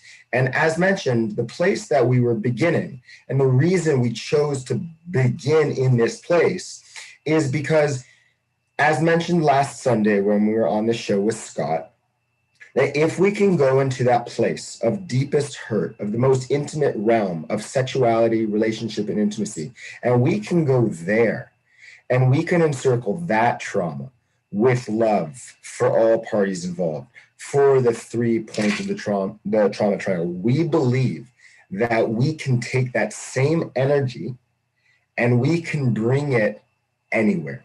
We can bring it into all the 12 sectors of society. So for example, I'm going to try to make this bigger so you can all see. But with those are the 12 sectors. So what we can start doing, we can bring it into our personal relationships. And as across the gentleman from across the aisle just mentioned, we can bring it into politics. But guess what? We can also bring it into every single sector of society. We can bring it into environment, into the arts, into science, justice, health, spirituality, resources, relationship, all of it. We can bring these sacred conversations into all the different realms. And then we can even bring these sacred conversations in constellations between the different realms. Maybe there's a challenge between spirituality and science. That was a major conflict that was talked about this last week. Or maybe there's a big challenge between economics and art, or governance and health and wellness. So we could really go in, but with eyes of love, so that as we dive into the trauma, into the points of pain that are there, we can truly encircle it with love for all parties involved. So that is where we sort of began, is with the Me3 movement, the concept that if we can do that, then we can bring it into all the other realms. And just on the high level point, just want to kind of move forward here. That's sort of like where it comes to then bringing it into the 12 sectors of society. And just really quickly, just showing you like the different slides, that basically this whole energy is like, how do we bring a loving attention, a loving focus into the world to, in essence, do 2 things: to help create loving justice systems on the planet. So basically loving systems that figure out what is just in this realm. And then also to just in general, to bring it into our vernacular. How do we have loving conversations with what's in front of us? And that's the short essence. So I just want to kind of share that. And this is like our basic cosmology, like moving, as you can see from on the left here, moving from the Me Too energy, We Too energy, which was a great place to start, of like bringing the energy up, empowering the voices of those who feel traumatized and victimized. But let's move it beyond stopping there, and let's move it into a place where we're encircling a trauma with love for all parties involved. So go ahead and stop with that. And what we're now going to do is we're going to invite Deirdre in, and we're going to do a meditation where we're going to be focused on circling the different collective traumas of the world with love. And with that, I'd like to welcome our dear Deirdre. You with us? I think you're on. I think you're muted. Of course. the mute button. Hello, Tzadic. Thank you so much, and thank you. It's just really an honor to be here with everyone, and thank you. Just an honor to be with all of the really wonderful wisdom keepers. I really got so much out of what you were saying, Paul and John and Corey, about what you're doing, reaching across the aisle. This is just a vision I've had for years of this kind of, really working with people with healing, creating groups and safe places. We were just talking about that in our group yesterday in our roundtable with media, right? How can media help? So it was to hear that you're doing this is really, really exciting.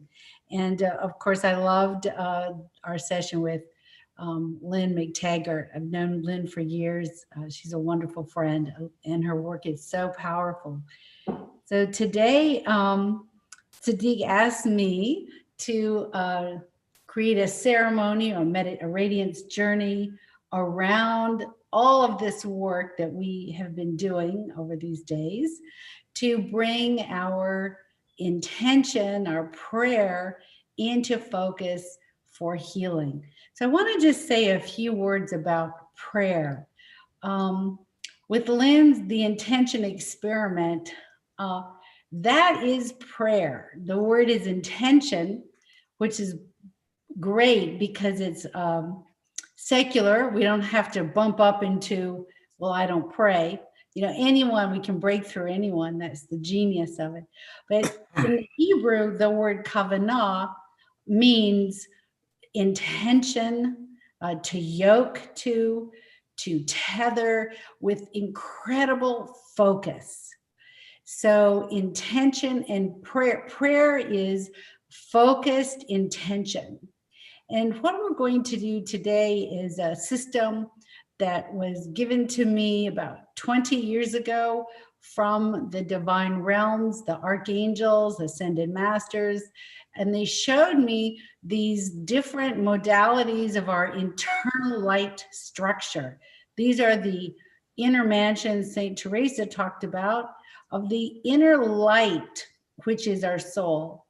And what I was shown is that when we consciously tether to this inner light and then said our prayer, our prayer becomes a super prayer. It becomes a powerful embodiment of prayer because we have opened the internal gateways into our tree of life.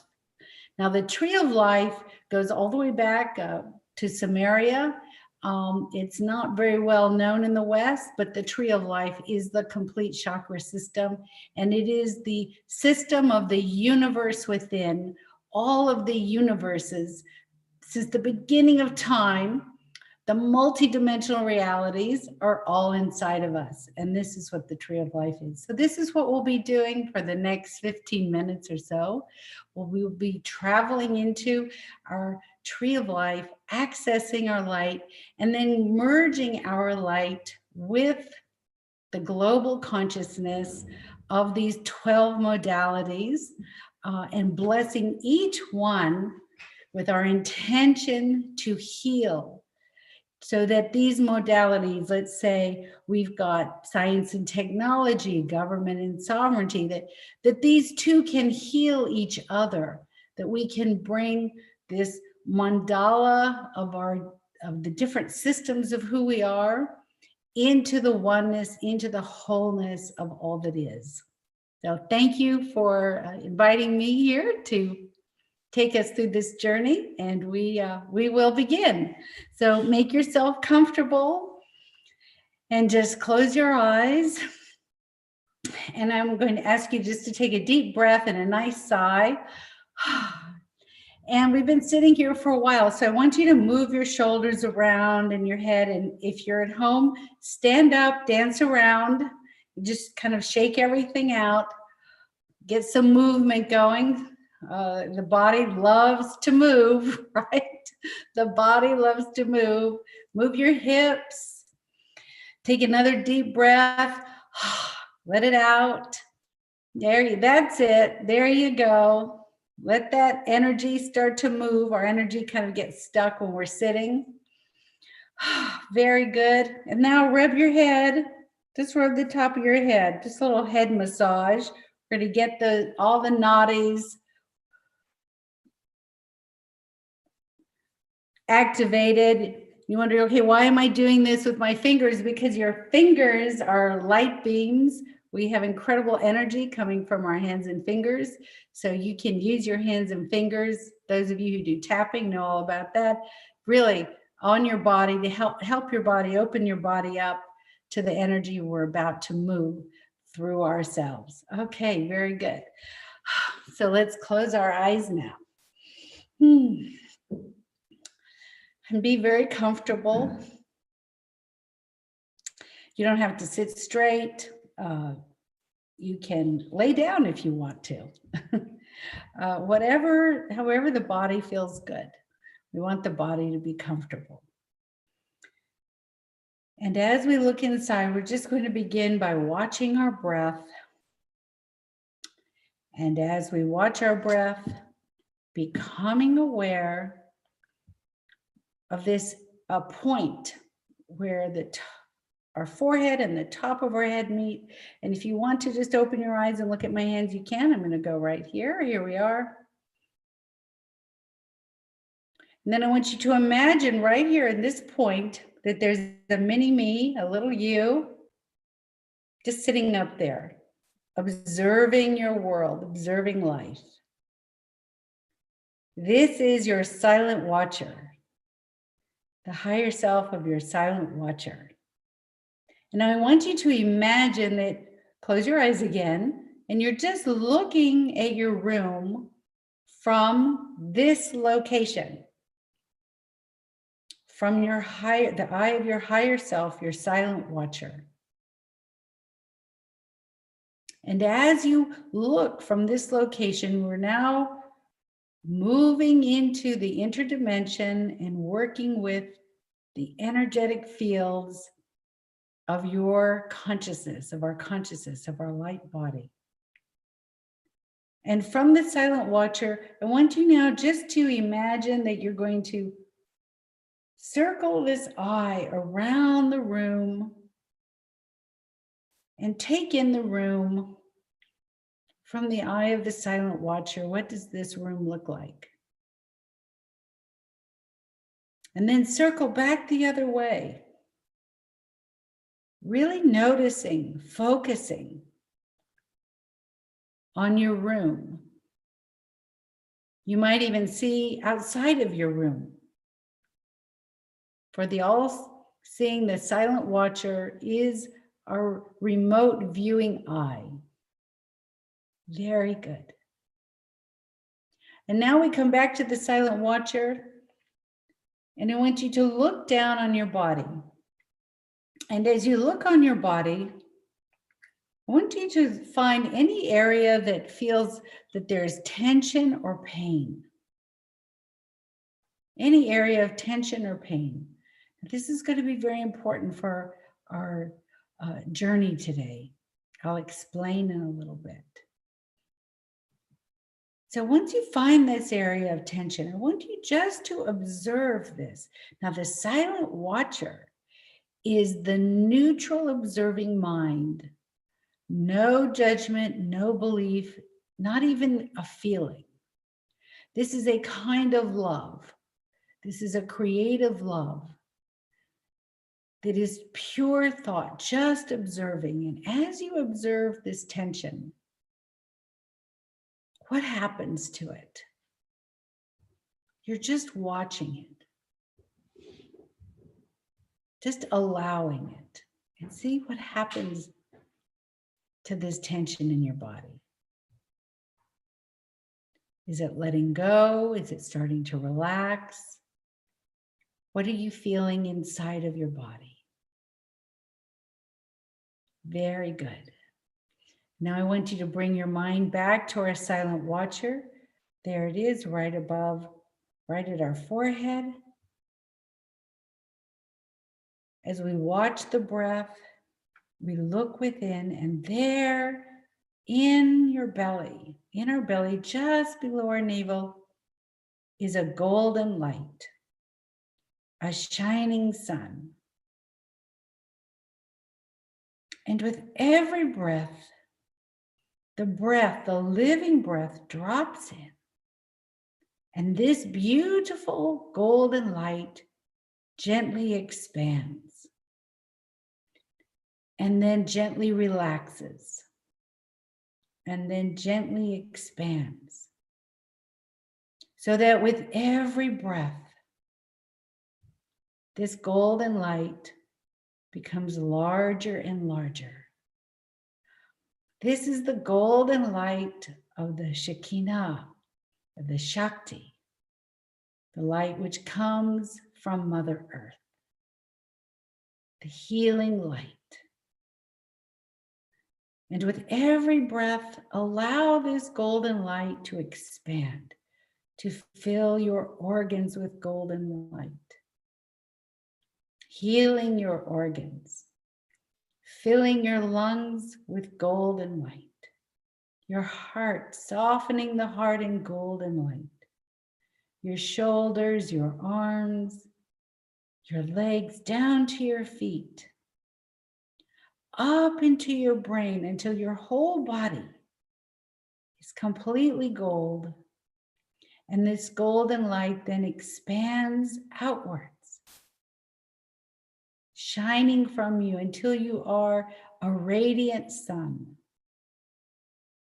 And you are within the golden cosmic egg. This is your soul. And to allow this golden light to dance through you. This is the power for our prayers. As we call the white light from the silent watcher, I want you to see there floating above your head, above your crown chakra, a white orb of light. Keter, truth, which is connected to the Ein Sof, the I am presence. And we imagine now that the crown of our head is opening, and this white light of truth, absolute truth, is pouring down into you in a column of white light, pouring down through your brain, your throat, your heart, your organs, all the way down to the feet, connecting into Mother Earth. This is the central pillar of your soul, the core value and the virtue of who you are as a light being. As with a deep breath, now allow this white light to completely fill you, to wash over you, to wash from you any toxic energy, energy of separation, any hurt. And now I want you to scan your body. Scan that place where it was tense, any other place of pain, and allow this white light to move through your body and wash it away until you see there from your feet are wisps of smoke. These are just energies of non-knowingness. There's no judgment, it's just non-knowingness. The pain, the trauma, the unmet heart needs, and we let them float away in a magical river of the sacred garden. As we bring our mind now into our heart, and there in our heart, we see the 1,000-petal lotus flower, this beautiful flower of our heart energy. And here in our heart is the threefold flame of our golden light of the Divine Mother, Father, the white light, and then the central pillar light, the light of our core value and virtue.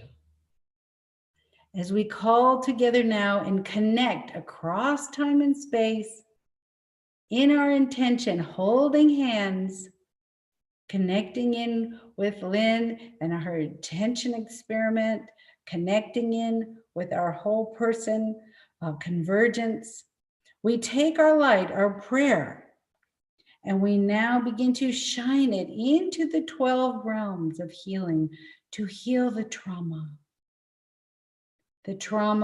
of pure, with this pure grace, allowing grace to fill the traumas in the collective consciousness of our human reality. As we listen to the crystal healing bowl of Saint Germain,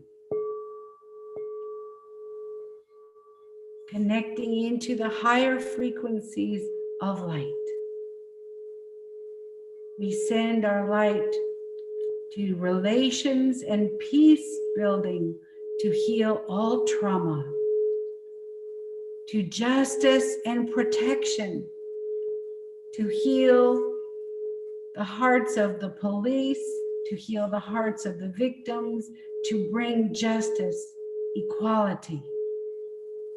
We send our light in prayer to all communications and media to share healing love and to cease needing to share fear.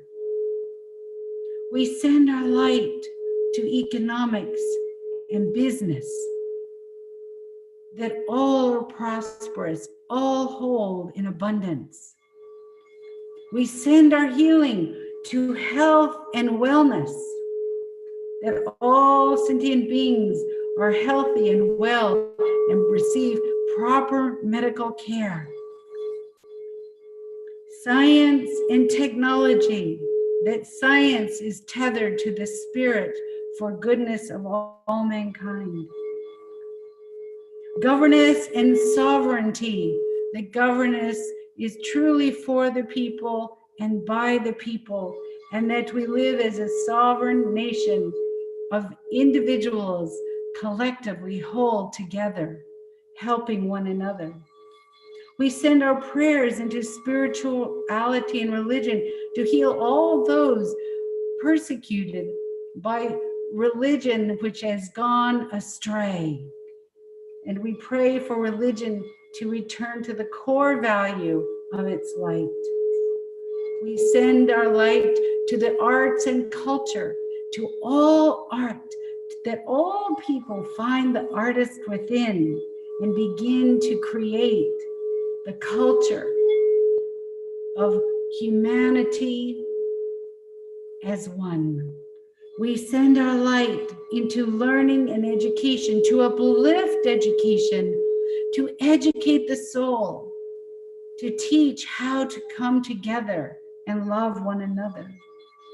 We send our light to the environment, to heal Mother Earth, to have good food for all people, to heal the water and to have clean energy, and to provide a safe environment for everyone to live, including the animals and the trees and the plants and the waters and the air. We send our healing energy to the infrastructure and resources, that we have a strong world where we can travel together. Our cities, our civilizations are created for the human within us, that our homes are safe, that we are safe, and that we know what freedom means. And we say, it is done now. And we send our light into the world, connecting with the grace of all that is. I am that I am. As we send this light, our collective light of our soul, into our world. Beautiful. Now notice, thank you, my crystal ball. Now notice, how do you feel? How are you feeling right now? I'm feeling like tingles all through my whole body. There's so much energy moving. We have opened up so many gates to bring this healing, your healing, your intention as a light worker into our world. So thank you so much. God bless you, and thank you for having me here today, my brothers and sisters. Thank you. Thank you. Thank you.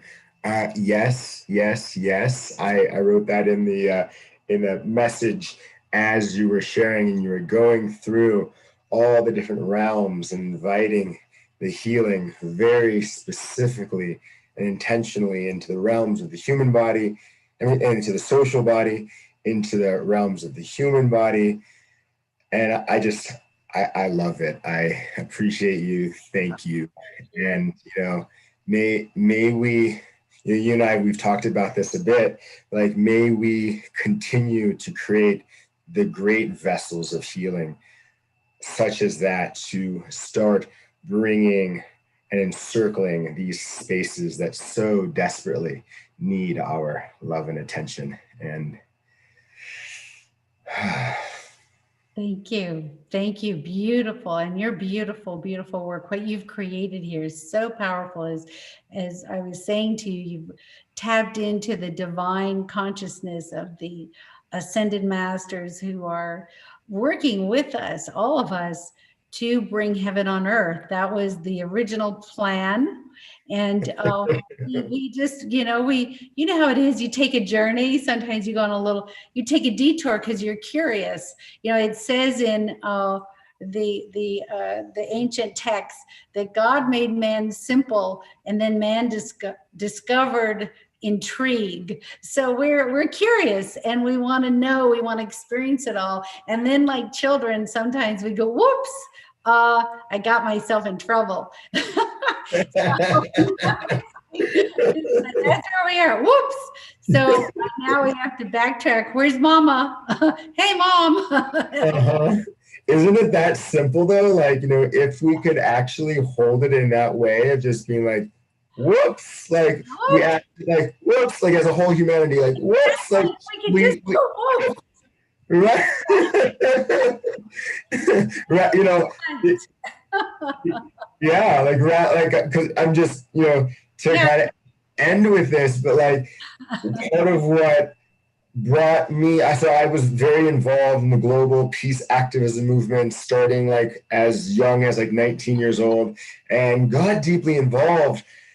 And then I just sort of got disillusioned, if you will, because when I was in that space, I saw so much anger and so much and beautiful. Anger is beautiful. It's a beautiful thing to work with, but in the right ways, shall I say, like in a transmutational way, or an agenda movement. And I didn't actually see the level of compassion of like, yes, there are all these issues, but can we stay in that place of like, oops, like we messed up?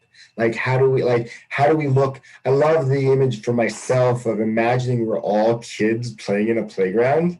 And like when one of us like, whoops, makes a mistake, I do my best to try to be like, to see them as that kid, like in the sandbox and just playing. And you know what, and I love that. And what I love about the going into the mansions of light that the ascended beings shared with me to share with everybody is that we just kind of part the waters of that anger when we just focus on the light.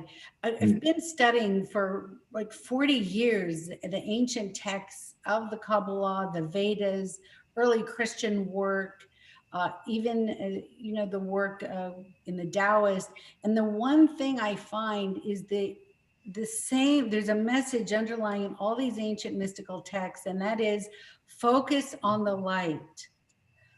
Over and over, if you meditate on the light. And so the light is what brings us into that It just cuts away the voice of everything. It's just pure energy, pure love. And so I always open with connecting us into the light, because what it does, Tzadic, is it clears away. And I've seen this with thousands and thousands of people I've worked with around the world. It just clears away the klipot. The klipot in Hebrew, it's the husk. So the angers are husk that our trauma is struggling with. We're all struggling with our own trauma. So even when we're doing activism, we're still struggling with our own trauma. So we must now, that's why I just founded the Global Divine Leadership Institute, and I want to invite everyone who wants to come be a part. We're just launching in February to bring the spirituality of who we are, the union of spirituality, of how to be and how to work as an activist, by also healing within, because we are the microcosm of the macrocosm. So we can't change, we can't clean up the room if our internal room is still a mess. We just go in and we just move the dirt around, right? We want to end war. It's just the war was in this country. Oh, it's over. Yay. Oh, no, there's a war in that country. The war just keeps changing, right? So we come within and we do our internal work of scrubbing ourselves with the light, the klipot, the anger falls away. And then we can do the monumental and important work of it. As Rabbi Joshua Herschel said, as he was crossing the bridge next to Dr. Martin Luther King, someone said to him, "How was that in Selma?" This was a paradigm shift. They didn't use that word back then, but I'm using it. He said, "I felt like my legs were my prayers. My legs were my prayers." And that's what it's going to take from all of us. We have work to do, but our legs are our prayers, and we can do it. I see the light. I have hope. And we are doing it. We're doing it right here. You're doing it. Thank you. Yeah, and thank you for bringing in Rabbi Abraham Joshua Heschel. He was always he was a mentor of mine. He went like in spirit. Yeah. Clarified. He and I went to the same school. We both went to the Jewish Theological Seminary, and that quote is one of my favorites. You know, as I walked, beside Martin Luther King, I felt as if my legs were I felt as if my legs were praying. I think I'm trying to remember the details, but same, and like, I agree. Like for me, like this work, like right now, like us having this holy conversation, from my perspective, it is a prayer. Like we're praying in, like as Lynn talked about, what are the sacred intentions? Those secular intentions. What are the intentions that we're wanting to seed into the world? And I love it. And a few quick things. One, would love to hear more about what you're launching in February. That sounds amazing. And see if there's a way that we can support you. Earth Rock, and the thought that was coming to my mind, I don't know if you know this, but I teach the alchemy of the Hebrew language. Oh. And so when you're talking about like klipot and like klipa would be like the singular version of it. One of the thing that you were talking about as far as the husk and what is inside, all of Hebrew breaks down into fun alchemical, and all languages do. And if you break down klipa into two parts, it's kal peh, which means a soft voice, if you will, soft like speaking. And so once we remove the husk and we're able to look at that trauma, a deep, beautiful voice arises. We're given a gift. That's beautiful. Wow. Thank you.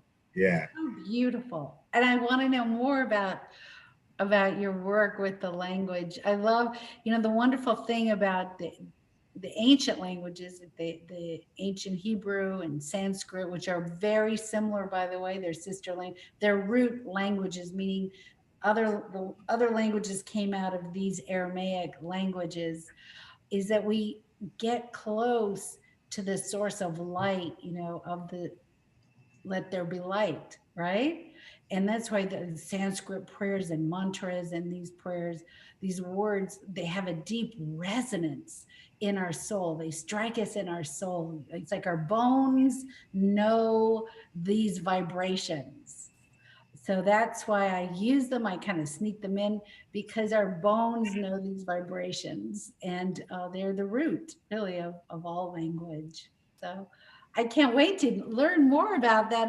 What you're doing with all that. I want to study with you. I want to know more.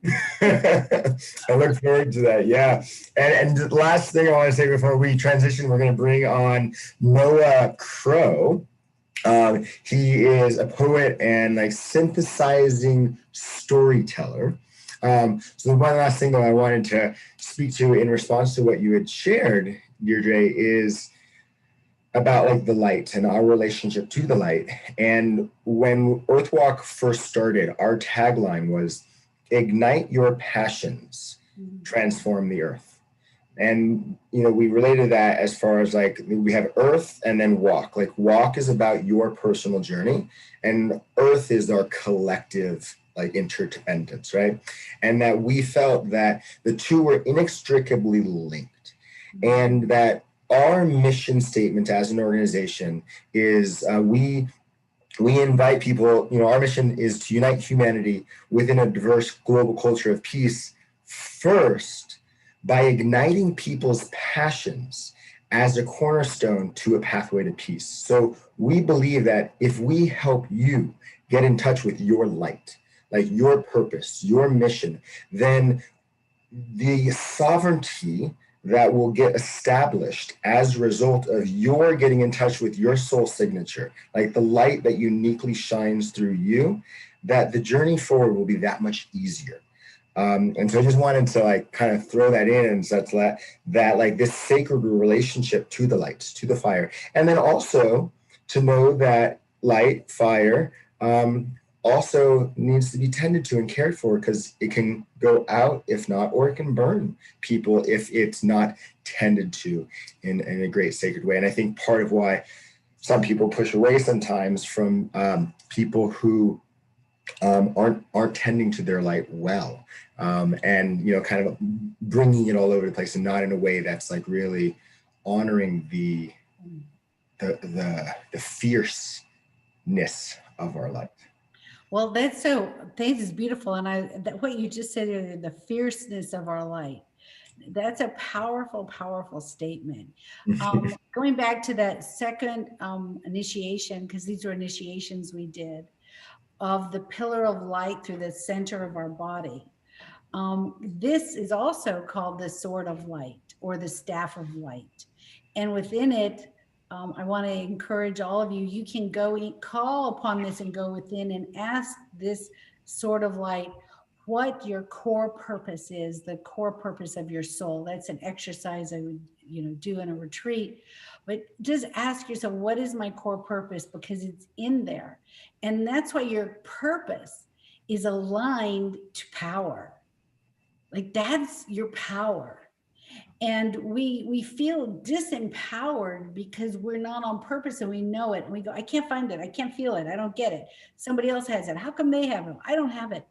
Because that sort of light, that tube of light that comes into our soul from the direct I am that I am, is the purpose that we were incarnated for. You were incarnated, you have a purpose, a core value, and it's a virtue.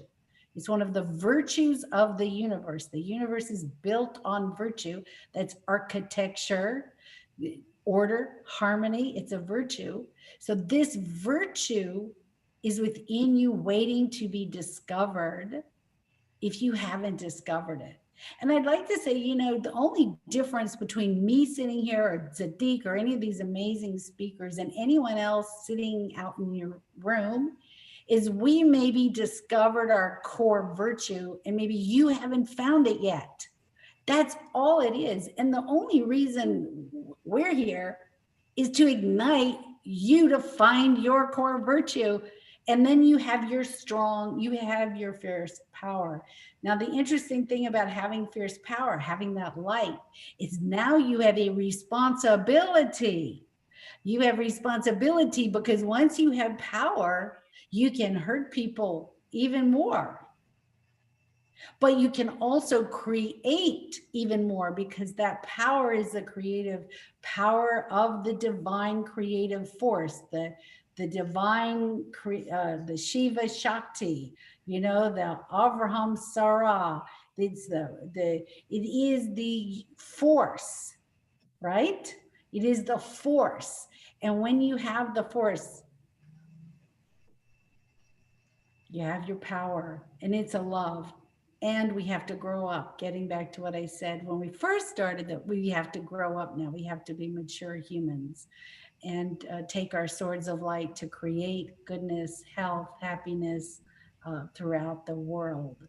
So yay, everybody. We're doing it.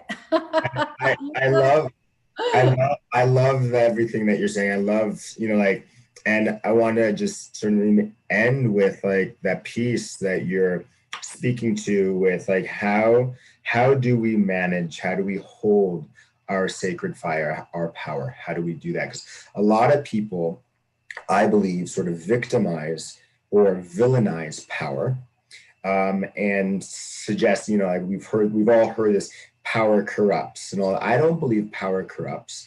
I believe that just as you shared with power, the more in touch with who we are, right? Because that's how I believe we acquire power. The more in touch with who we are, with love, I believe, ultimately, the more we're in touch with that power, the more power is at our disposal. And so we then, as you shared, have the capacity for much more harm and much more good. And how do we teach our fire tenders, if you will, right? Our human, like in one of the words for man and woman in the Hebrew Bible is ish and isha, and they literally mean fire tenders. Like esh is fire, and ish is the tender of a fire, if you will, and isha is the feminine tender. And so, how do we teach human beings to tend our power, to tend our fire, our love well? Well, I think it really comes down to being able to first access a word that everybody has many different words, but it's the silent watcher, the observer, and we watch ourselves so that, you see, when the ego has hold of the sword of light, we get in trouble, right? But when your consciousness has hold of the sword of light, we create wonder. We create miracles. What we can do, especially mobilized, is phenomenal. We haven't even touched on what we can do when we're mobilized, when we have surrendered our ego and moved into the we, as you were saying, the we, the three coming together, the two becoming one. When we do that and we carry out that sword of our empowerment from that place within us, it's phenomenal what we can create. We can do it. All we have to do is do it. Just do it. That's all you have to do. Just drop the ego, hold the sword, go. Yeah, that's great. You're great. Ditto, straight back at you. And I'm gonna show you our Earth Walk farewell, which oftentimes we see people holding up peace signs and doing the whole thing. But we do the three, like honoring all 3 points, and the win-win for all. And if we want to go Earth Walk right there, EW. So right. This is the next Star Trek. Right? Remember, he did live long and prosper. Exactly. So love you. Thank you for that beautiful, spreading of love in all the realms. And I look forward to more. Noah, are you here with us?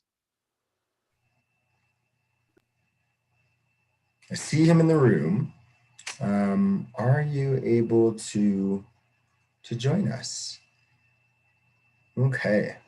Well, so improv time.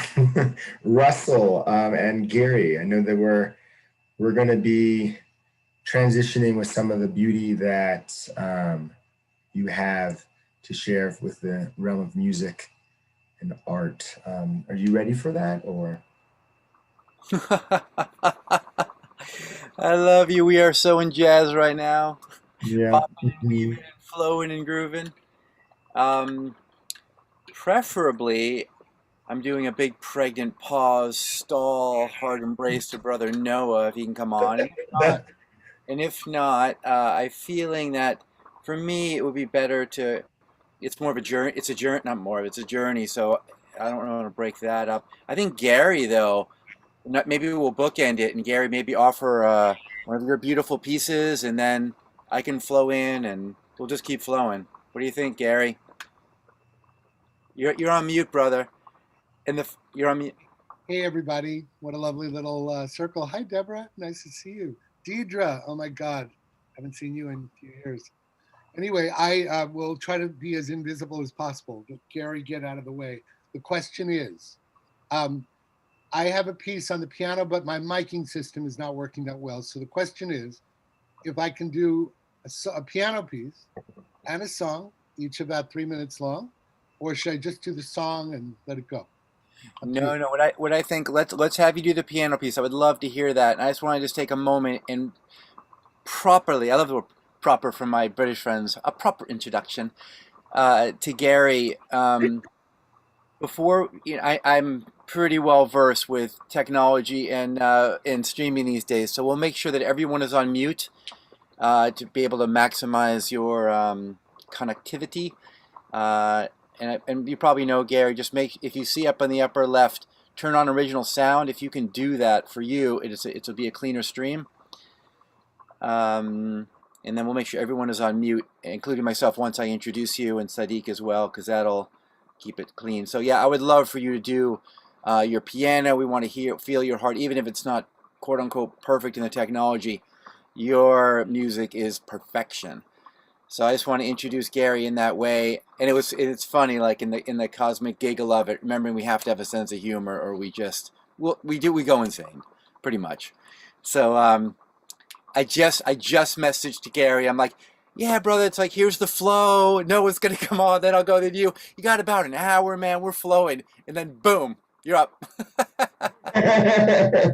So thanks for flowing with it, because that's, you know how to make the goddess laugh.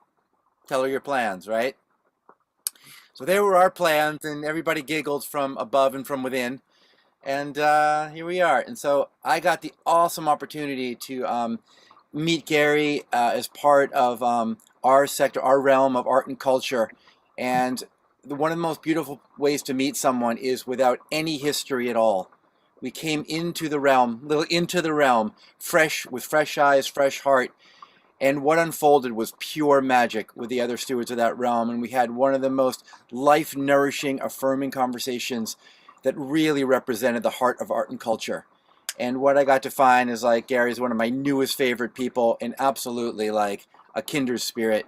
And that's, I don't use those words lightly. It's like just something that it just is. And the words are poetic, but the living reality of those connections. The soul just knows, the soul feels, the soul celebrates when it recognizes, one of its brothers and sisters. And that's what I felt with Gary. Beyond any of even the music that he played, then he played his music, and it just melted my heart. In the heart of heaven opened up. So I think that's probably the best intro I could give to my dear brother. And I honor all those sacred connections that we have the honor in the human walk to be able to have with each other. And so many have been made during our ritual here together. And all the ones beyond all of this. That's really what it's about. We really live for those moments, for these moments of authentic connection. And as our brothers talked about earlier, about the nonviolent communication, Corey and I forget the other brothers' names, but what they really spoke about was John and Paul. John Paul. They came back. I love what you were saying, and I totally lost the thread, but I was just so moved because of this great work that's being done, and that we really do. We live for these moments when we can really be here for each other, because we are truly here for each other. So thanks for stewarding that incredible work. Thanks for this work, Tzadic. And with that, Gary, hallelujah, brother. Unmute. Gary, you're muted. I should know.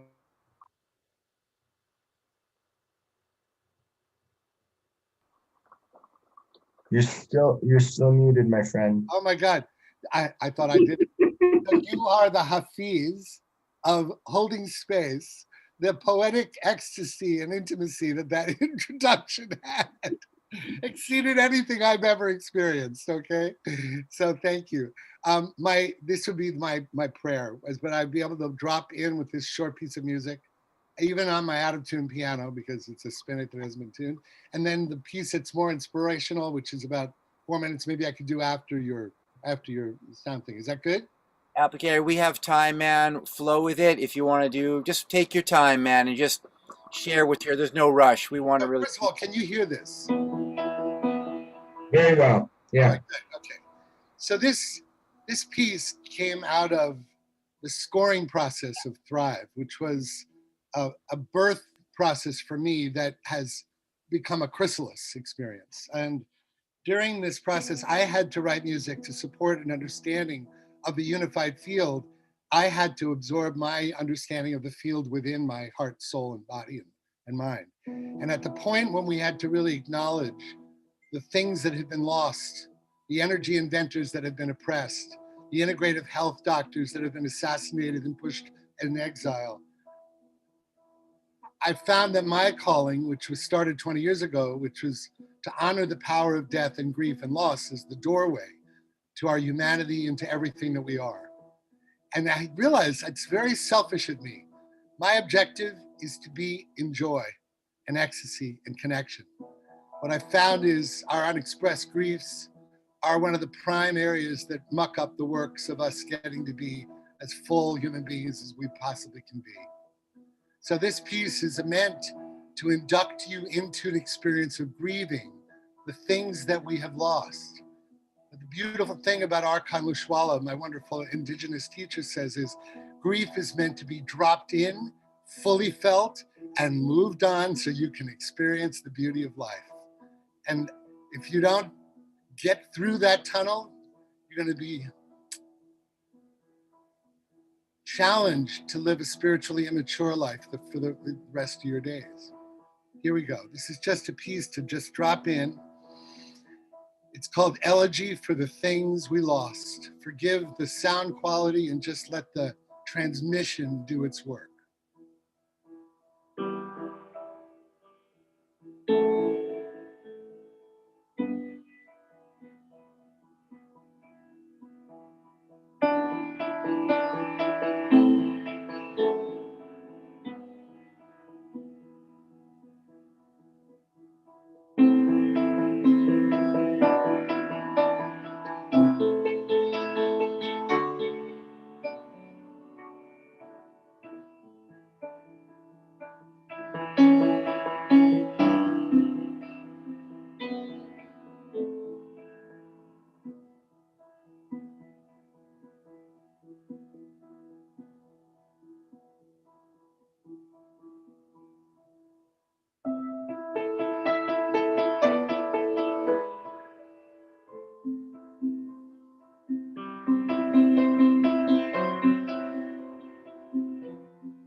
what I know about the assimilation of grief is that the moment the sound takes its ride into silence and the shore meets the waters of silence and sound, something happens in our ability to drop into, assimilate, and fully digest the losses we experience so that we can feel fully grateful and alive and joyful. So may that be in service to us downshifting from our minds into the magic of Russell's deep commitment to sonic, vibrational field tending as we sacralize the space with sound and with Russell's gorgeous intention.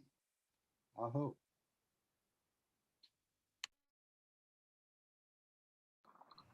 Sorry about that. Thank you, brother. Thank you for your beautiful, beautiful blessing. Like I can feel my entire system just relaxing and just being caught into just the process of unwinding. And I had this image, like as you were sharing and spreading, if you will, like that energy and that medicine.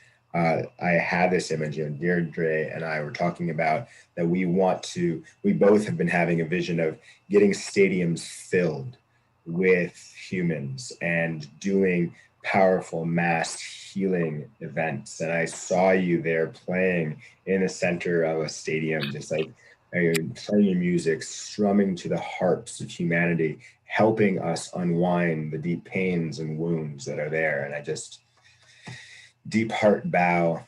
Tzadic, when I realized my purpose, which is I just want to address the beautiful conversation the two of you had. I was so in love with the passion and the resonance. When I found my purpose, it was when I had my death. And Russell, I won't go on more than 30 seconds, but my death that happened with an accident awakened me to my purpose, which gave birth to Graceful Passages, which has touched 1 million people, recontextualized loss. And I never knew that my purpose was to crack open the heart so people can be fully themselves. I didn't know that till a late bloomer. So now in my service, if I could be of service to you guys in helping us assimilate the most common obstruction of aliveness, which is unresolved trauma and loss and grief, I would be I would be deeply honored. So thank you for that. Yes, please. And as Deirdre shared in her piece, like we all serve our sacred part. Like as in Earthwalk, we say we all have a piece in peace. Like we all have our piece to peace. Like, and it's there's no savior coming. It's we're not waiting. Like we are that. Like there's nothing that we are waiting for. We have to go deep inside and find the magic within and express our note, our music, our particular thread of the magic. And I see you doing it so beautifully. Tzadic, thank you. And one more thing. You didn't know that I almost played music for Deirdre's wedding. Oh, and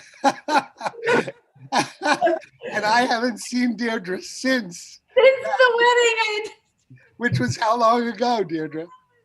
That was almost 6 years ago, or 6 years ago. So nice to see you again. Thank you, Tzadic. See you again. So we're like planets. You know how they circle and then come back around? Absolutely. So here we are. It's you're the sun. Here's Gary. True. Oh, here we are again. Missed that cycle. Let's catch it on the next one. No, we're here. We're locked and loaded now. Sorry, I kind of got effervescent here, and we're starting to wind down, and I wound us up again. Sorry about that, but we want to make sure that we prepare the space for what Russell's about to do, because it is about dropping in and dropping down. And so sorry, I couldn't contain myself. Pretty funny. Sorry. Okay. All my love, you guys. Love you too. And really quickly, just want to check in. I see Noah is here in name. Are you actually here with us, Noah, right now? Are you able to come on? I just want to check in there really quickly. Okay. So And as Russell, as you're preparing, I want to just share really quickly with Deirdre, just having fun, like with the orbits and what have you, and just a fun, playful correction is my name Tzadic. Literally, the origin of the word comes from Tzedek, which is justice, but also it's the name for the planet Jupiter. So I'm not the sun. although science has shown that Jupiter is in fact a mini sun. So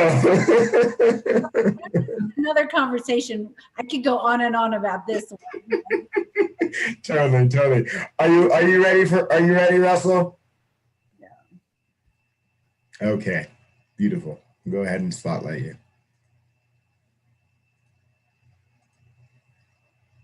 you. I can't hear you. Can't hear you, Russell. That's because I shifted my audio. Now we can. Beautiful. So Tzadic, I also sent you a private message, which is I was just saying, just monitor for anything egregious and send it to my text, which will be over here, because I can't see the comments over there from here. So if anything egregious happens, just pop me a message here and I can adjust. But do a quick little sound check and just a thumbs up to make sure the mics are balanced here. Okay.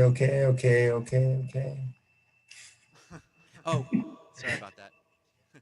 We were already flowing with some echo and reverb. We also have, honoring the elements, we also have some natural, quote-unquote, white noise. We have some of nature's beautiful soundscape. We have some gentle rain flowing here, which you might hear bouncing off the, reverberating off the roof of the mothership, as she's called, my beautiful RV. I'm a traveler, and so I've been here in the mothership, and this is my mobile studio, the Mothership Central. Mothership Central meets Earthwalk Central. Hey Russell, you're kind of soft. It's really hard to hear you. Yep. And actually, it's funny, Margie. I was going to say, Margie, will you message me too? I'm going to turn this up. How's that? That's much better. All righty. Yeah, we have so many adjustments, so many resources. So yeah, there is, a strange thing with the Zoom interface. It's not meant for audio, but we're doing our best and pulling it off. So it's more about where we're coming from as a collective and the prayer that we're fanning the fire with. And I just want to thank Lynn Taggart for the beautiful ritual that she contributed, the greater ritual we're in, but her part in it, and the power of prayer. I think we all know, we're kind of preaching to the choir here at this point, but we all know, but it's so important to have the reminders. Just we come into that childlike way of being, in that place of wonder, the child's mind, the child's heart of wonder, where everything is fresh and new. And that doesn't erase suffering. Suffering's a part of life, but it helps us to be able to approach life in a freer way, in a fresher way, with fresh eyes and a fresh heart, with great compassion, as we've been tending to that fire all morning today. Just the fire of the heart, the compassion, is really what's going to help transform this world. To be able to come into that place, to be able to deepen our intimacy with each other, to really hear and understand each other. So with a little bit of a sound check here, we're going to roll into a shamanic sound healing journey, which is one of my greatest joys and greatest offerings that I can bring to the world. It's a sonic prayer. So I'll be praying it in there, and also one of my gifts as an orator and the oral tradition of praying and the magical weaving of words and sounds. And because more important than anything that I say is the place that I can most deeply connect with, and bring that through my mind, body, heart, and soul into this world as my offering. This is what I seek to do, is really tune in as deeply as possible, to listen and feel the depth of my own divinity, depth of my own heart, and the love and the care that is in there, that sometimes words escape me, to be able to really share that. So I find that music, and I know my brother Gary and so many of us feel that music is such an incredible medium to bring this through. So I just want to do a little check on the instruments, make sure we're good here.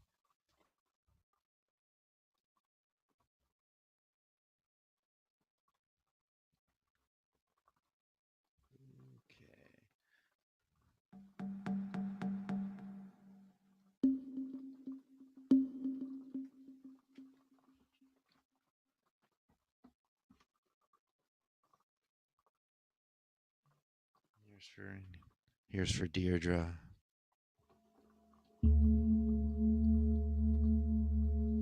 The big mama bowl of love. Let's do a didgeridoo check.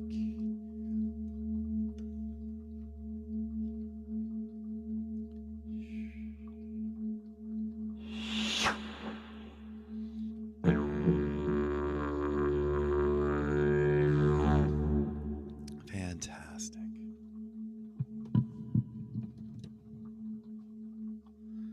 All right, my beautiful friends. So I invite you to find yourself in an even more comfortable space.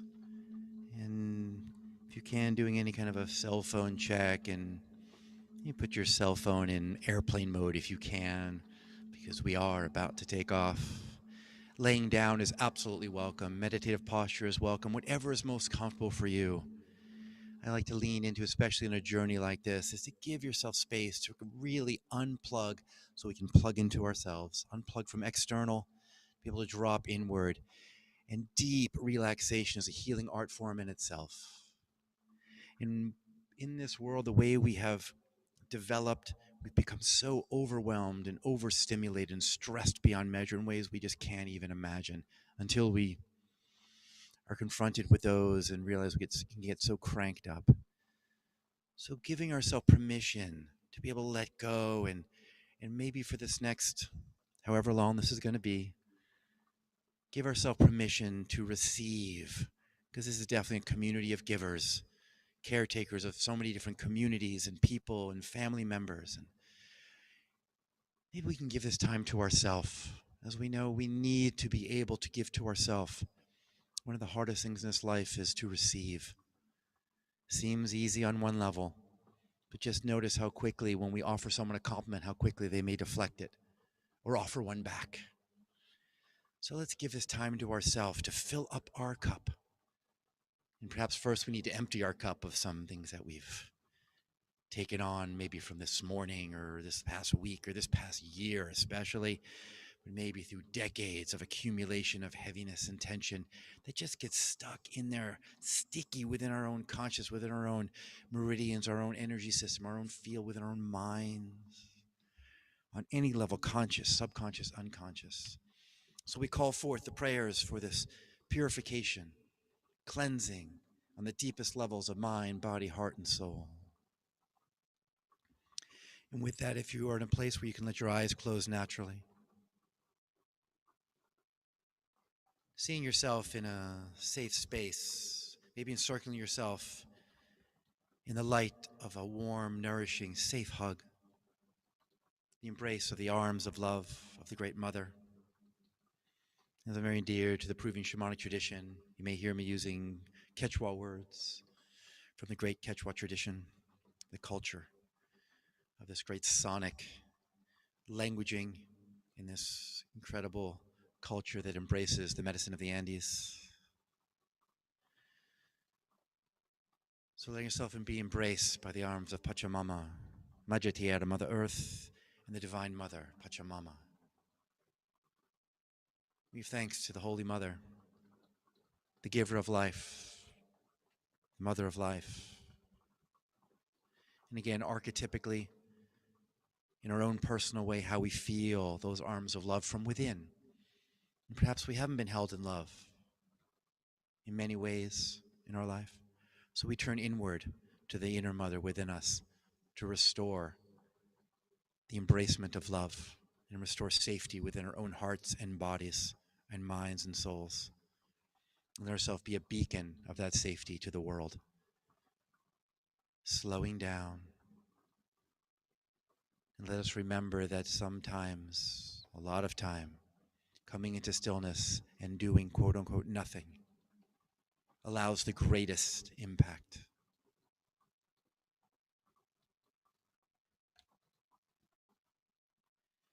So bringing full attention to the breath, we begin to drop in now.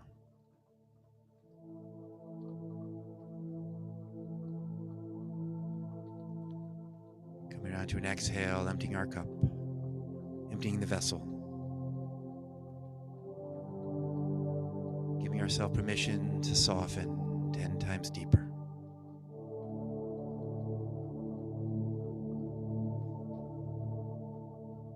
Call upon the Spirit of healing. And even the words are coming through me. It is us who are gathering here now, bringing through this prayer together with our collective intention, with our collective heart, with our depth of care. We join together to pray for those who have no one to pray for them. We pray for them. For those who don't have space, be able to take a breath, who are just in survival to get food on the table for their families, we take a breath for you and take a moment for you to cultivate peace within ourselves and let it feed out through the web of life. For as we are fed, all are fed. Softening 100 times deeper, giving permission to be wrapped in the arms of love, to favor the heart. Perhaps bring our hands to our heart if that feels natural for you.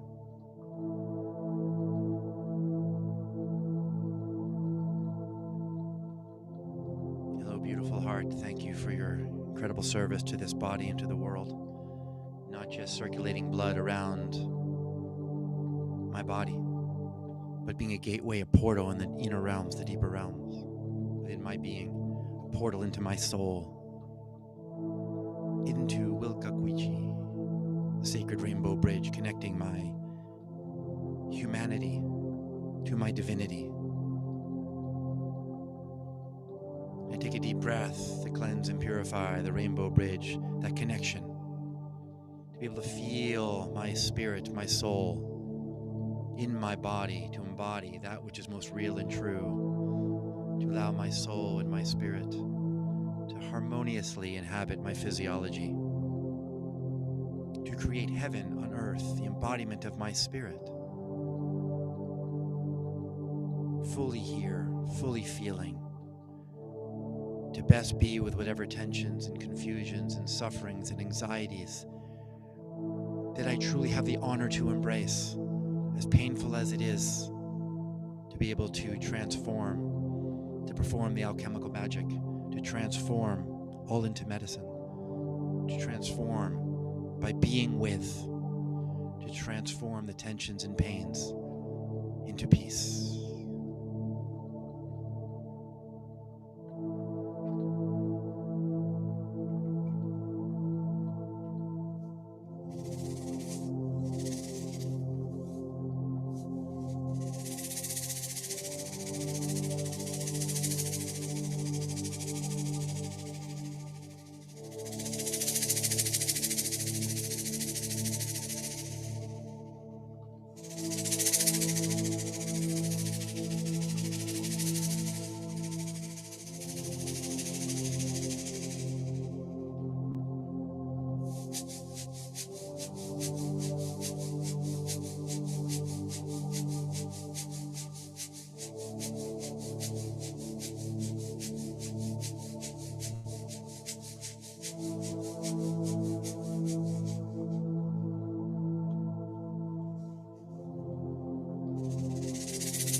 Inviting in even a deeper breath.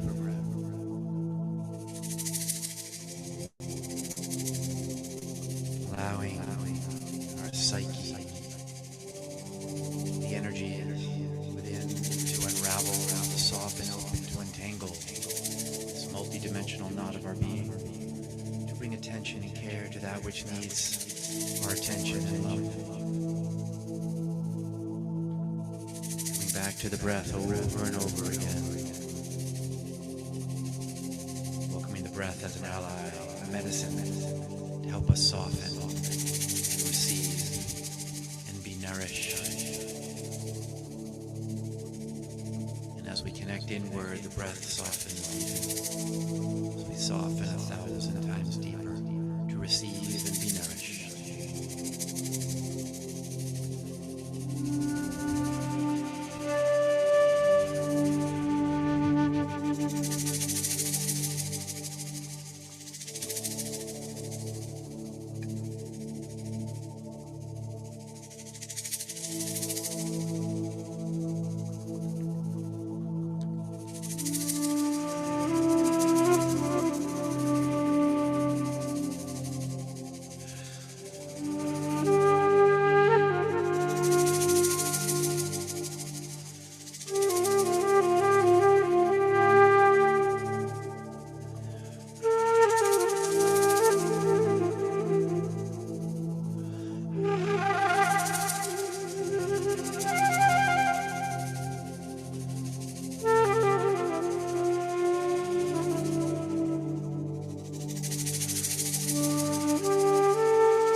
Soften even deeper now.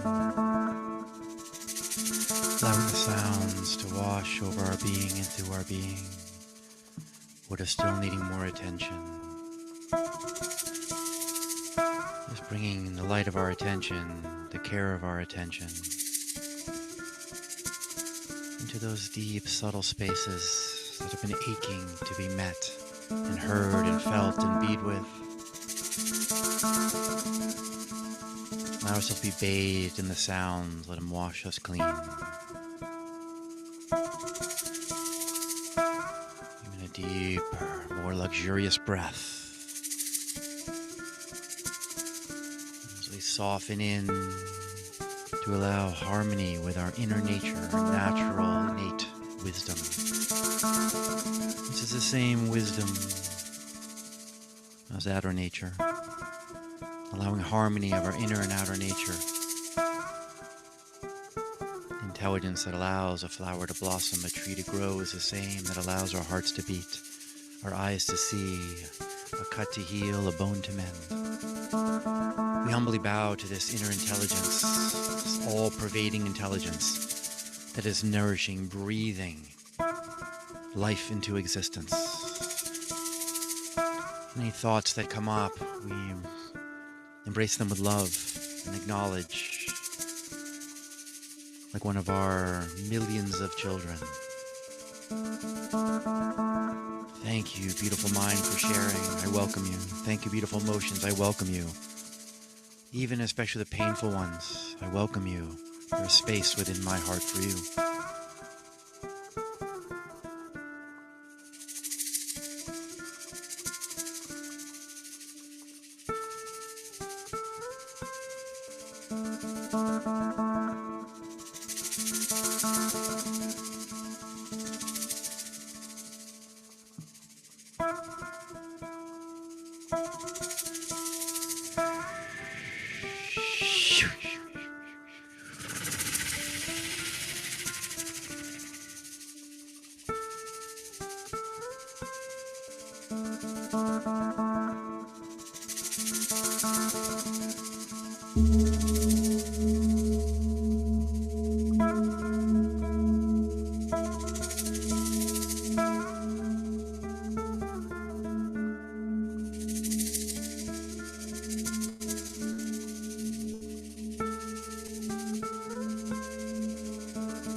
the spirit of La Selva, the great sacred jungle,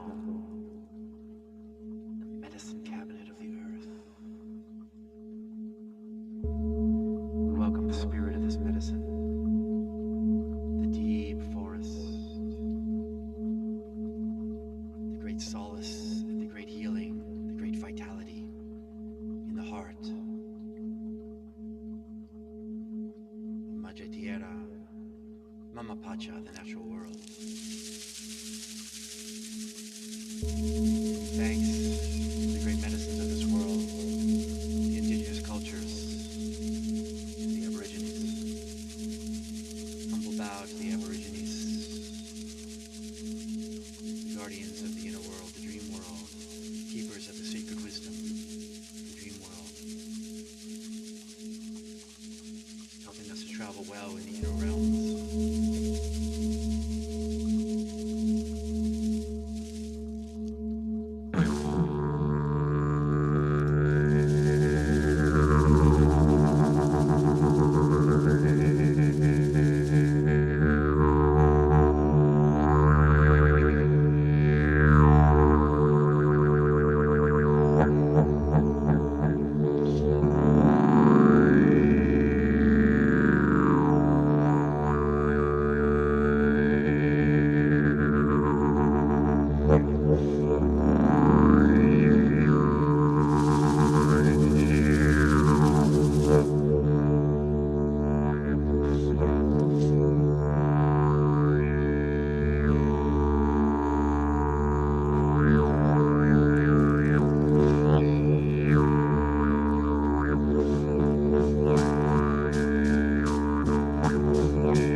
Beginning to bring our attention even more fully into our bodies, if we're not already there. Just favoring a deeper breath. Have the intention to integrate gracefully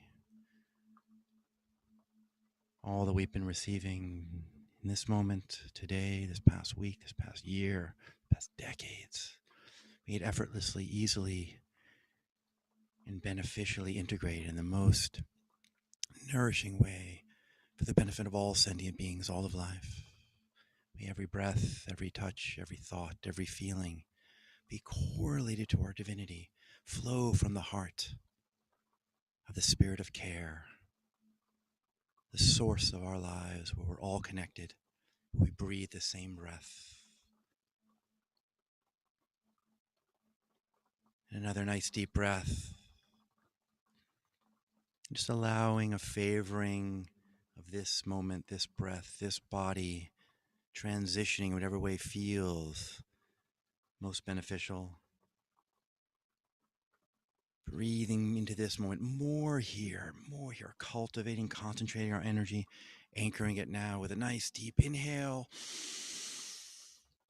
Sipping a little more at the top, suspending the breath held, body relaxed, with the intention to integrate all that is most beneficial. Then with a nice deep sigh, exhaling down, nourishing our roots into the heart of the mother, womb of the mother, releasing all that is unbeneficial.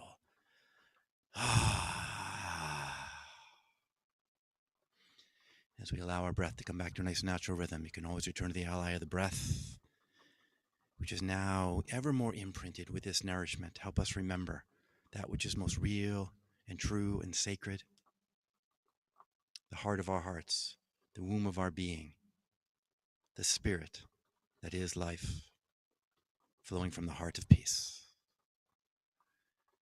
And with that, I pass the fire of this prayer.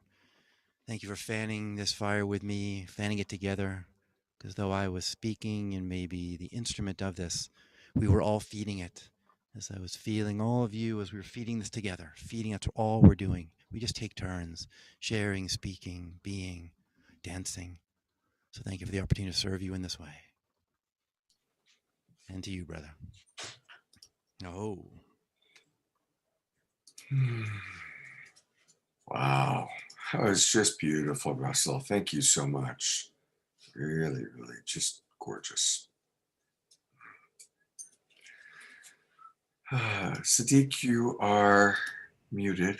I just saw that. I said, he's back. Welcome.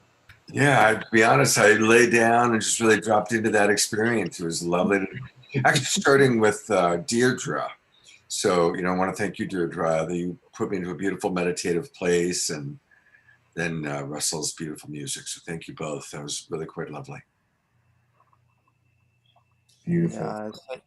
Thank you, Saad. And I just want to share there, Scott's been great to commune with you. And for me, same with kinship and sisterhood, and brotherhood is a verb. It's been great to circle back around with you where you've grown in your prayers and be able to come together and be able to commune in this way and share in this way. And same with Tzadic. It's been amazing, as we walk this path. Some people come into your life for a reason, some for a season, some for a lifetime. And it's always a blessing and unexpected who circles around, and whoever thought we'd be here sharing this sacred space and fanning the fire of this prayer. So thank you for creating such a safe space. Thank you for tending to the fire of your community. and an honor to be here, and look forward to making more magic with you. In the spirit of magic, I see Noah is here, and I just want to tune in Tzadic. I know that Gary had a bookend for a special song, I think a 3-minute song. It's kind of an anthem transition out of the deep meditative space into more of a communal space. Would you be open to that? I know I just kind of set you up. It's hard to say no, but How could we say no to Gary Malkin? Gary Malkin's like one of our favorite all-time musical performers. We love Gary. yeah, So yeah, Gary, you got something for us? I was kind of leading the witness, but I just love Gary, and we're all so blessed by Gary. your presence, Gary. So Gary is a blessed and beloved brother for sure. Oh, Thank you, brother. You know, I just it was fine if you didn't, but I will share this because I love to share it. And again, I'm some people think I focus so much on death. I don't really, but in this moment, there's so much of unacknowledged impermanence in our consciousness. So instead of play the piano, I'm going to sing a song that everybody knows who knows me. It's the song that I sing.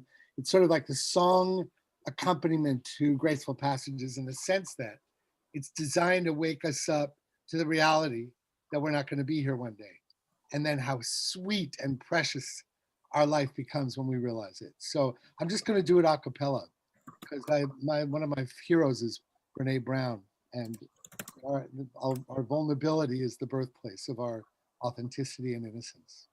So I'm just going to sing it to you guys right now, and you heard it before, Scott. Here we go. Written for my sister Alexis. And let's just feel the preciousness of life as we hear this song. The sun comes up, I hear a cry. A baby's born, I see her eyes. Made of grace and a wisp of stars. Do you remember who you are?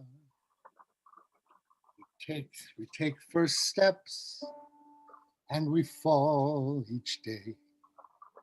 Then we take that breath, go on our way. We're made of hope and a wisp of stars. Do you remember who you are? Seasons come and seasons go, like clouds pass through the sky. First we're born and then we go, without ever for knowing why. We have this moment, we have each other, we have this breath of life that's gone. In a blink of an eye, we fill our days with endless goals, yet we search and pray to find our souls. We're made of song and a wisp of stars. Do you remember who you are?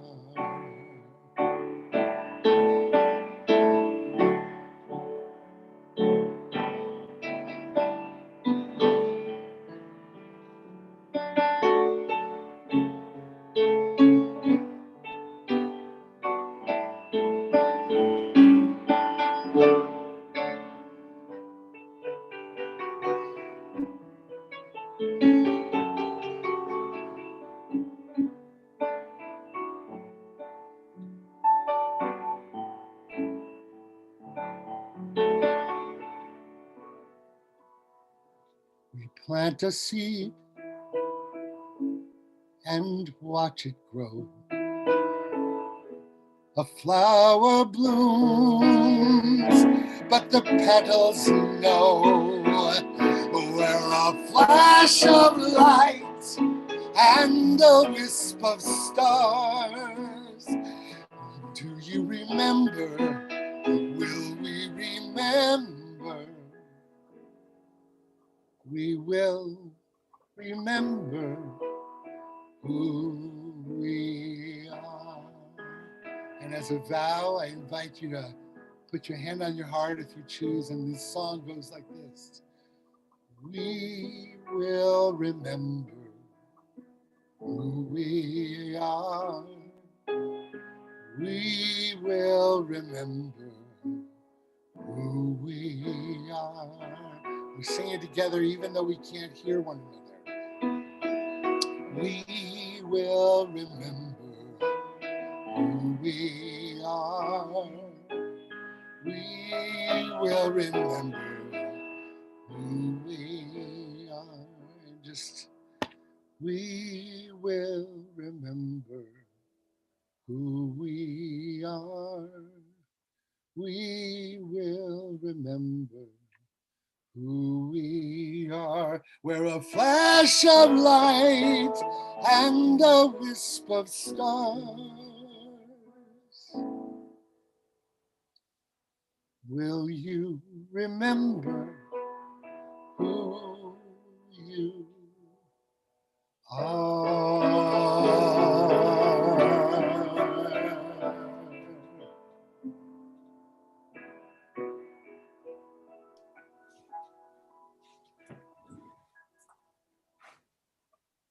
Oh, my Lord, Gary is so beautiful. Our life is a Disney musical. Thank you. I don't mean to disparage at all. I just love the beauty of celebrating our impermanence. So thank you for the honor to share it. Oh, thank you, Gary. It's just, my heart is just wide open. What a beautiful way to conclude this really beautiful Sacred Sunday. And I want to thank you and all the people that, really made this happen today. Of course, Tzadic for putting all of this together. Russell for your beautiful experience. Deirdre, really enjoyed the meditation and helping us to remember to really drop into the quiet observer and tune into that part of ourself. And those of you who've been watching, Margie, Deborah Haviland, of course, earlier we had John Kenyon and Paul Sterling and the Across the Aisle team. So it's been a very, very full Sunday. And our Sacred Sunday continues. Want to invite all of you that we're going to have a Fantuzzi style Rainbow Global live stream happening. It's going to be starting in 45 minutes. It's going to also be on my Love Coach Academy page. We're hosting and Zooming, and Fantuzzi always gets amazing musicians from all over the world to join him. So please, please, please join. If you want to come into the Zoom room, you can register for it. And there's the link, and it's free. Just register and that'll get you into the Zoom room. And yeah, it's going to be a lot of fun. So Tzadic, I'm sure you probably have a couple of announcements to make as well. Yeah, and also, first of all, again, thank you. As I text messaged you just a little bit ago, you rock. You're amazing. I love you very, very deeply, and thank you.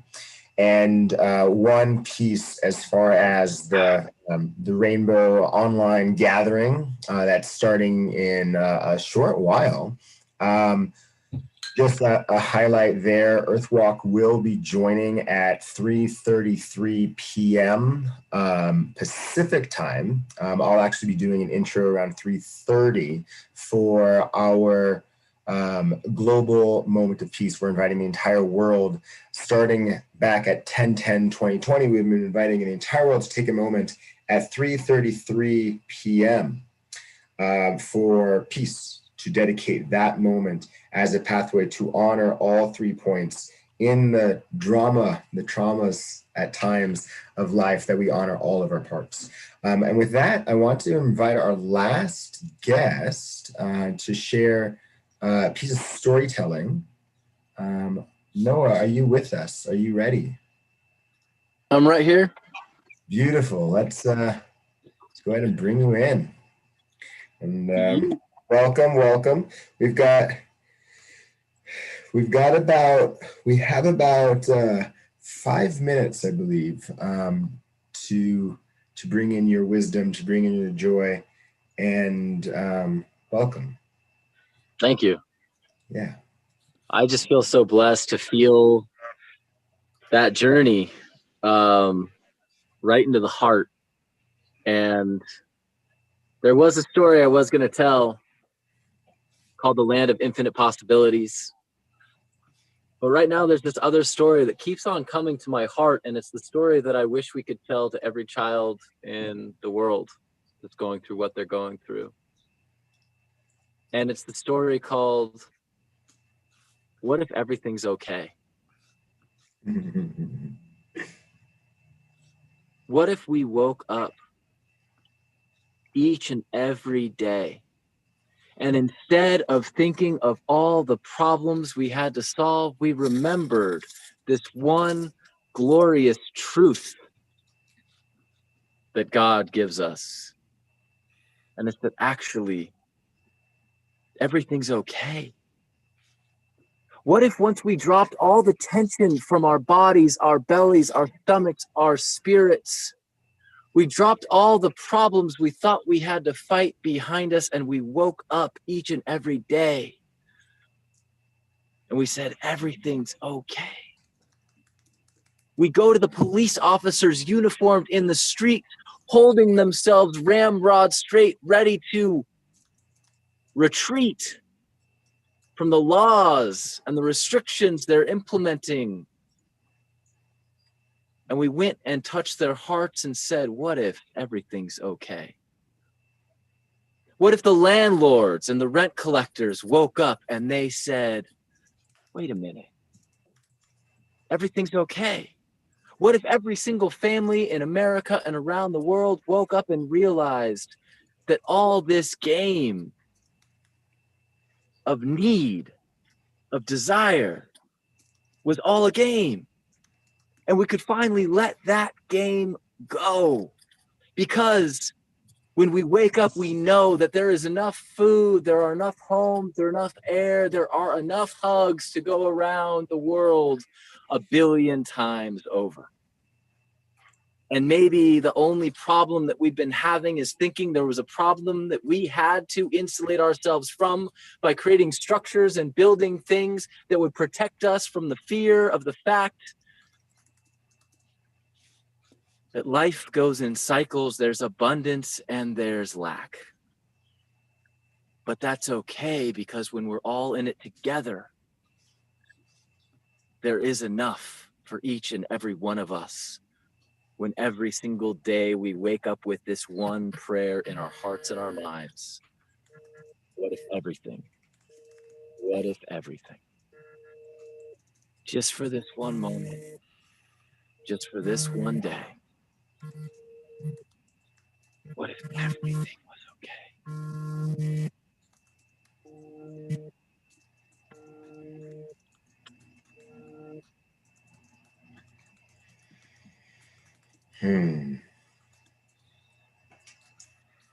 Thank you, brother. That was beautiful. And I invite the entire world to ask that question over and over. Awesome. Sorry, I will not be muted. That was awesome. Love it, man. That's gorgeous. Everyone needs to hear that. Thank you, brother. Thank you, brothers. I feel so blessed to see your faces and tap into the heart tribe right here. Thank you very much, Noah. That was pretty awesome. What an abundance of riches we have with so many beautifully talented people. There's Jonah and his beautiful daughter. So We do need to wrap up because I've got to switch to a different Zoom room for, I promised Fantuzzi and his musical artists that at 1 o'clock I'd open up that Zoom room. So thank you everybody for your incredible contributions. This amazing weekend that we're having is going to continue on, all culminating as we really launch into a whole new paradigm. So Tzadic, do you have any final things that you need to share, which I'm imagining you might?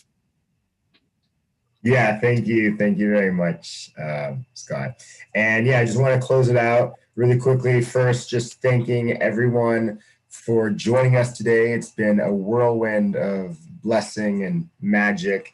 I wanted to bring in like one of my collaborators here, Jonah Martin Lyon. He's one of the members of the Earthwalk Global Council and was sort of my right hand, if you will, with the whole person Convergence and bringing together so much beauty, helped with some of the design for the 12 days of the whole person Convergence, and really a true mastermind, powerful, powerful being. And I feel honored and blessed to be in a co-creative space with this Lion King. And just wanted to bring his voice in as we closed and just thank all of you in the space. And yeah, Jonah, welcome. Aloha, everyone. I just want to say one thing. There's not really too many words other than this that's coming up for me, and that is Mahallelujah. Giving thanks and praise to all of you. Thank you so much for everything, who you are. Thank you for being here. Everything is okay. Awesome. Love it. Thank you, Jonah. Yeah, and also just the last bit of announcements is after the show with Fantuzzi and the whole Rainbow Gathering tribe, that ends at 5:30 Mountain Time, and then at 5:55, Earthwalk is going to be coming back on our page. You can find us at earthwalkunited.org and go to the live stream on the homepage. You can also find our Facebook page, which is the /Earthwalk United.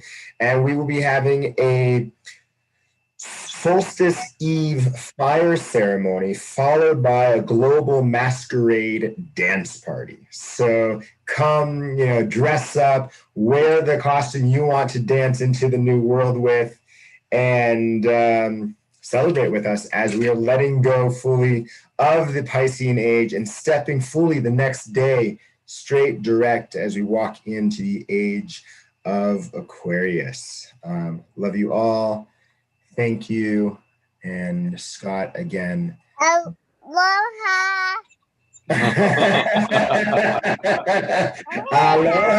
Aloha. Aloha.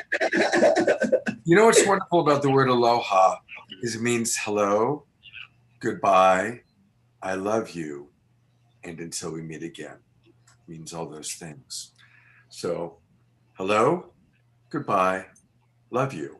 And we'll see you all very soon, hopefully for Fantuzzi in half an hour. Thank you, everybody. Take care, everybody. Thank you. Bye.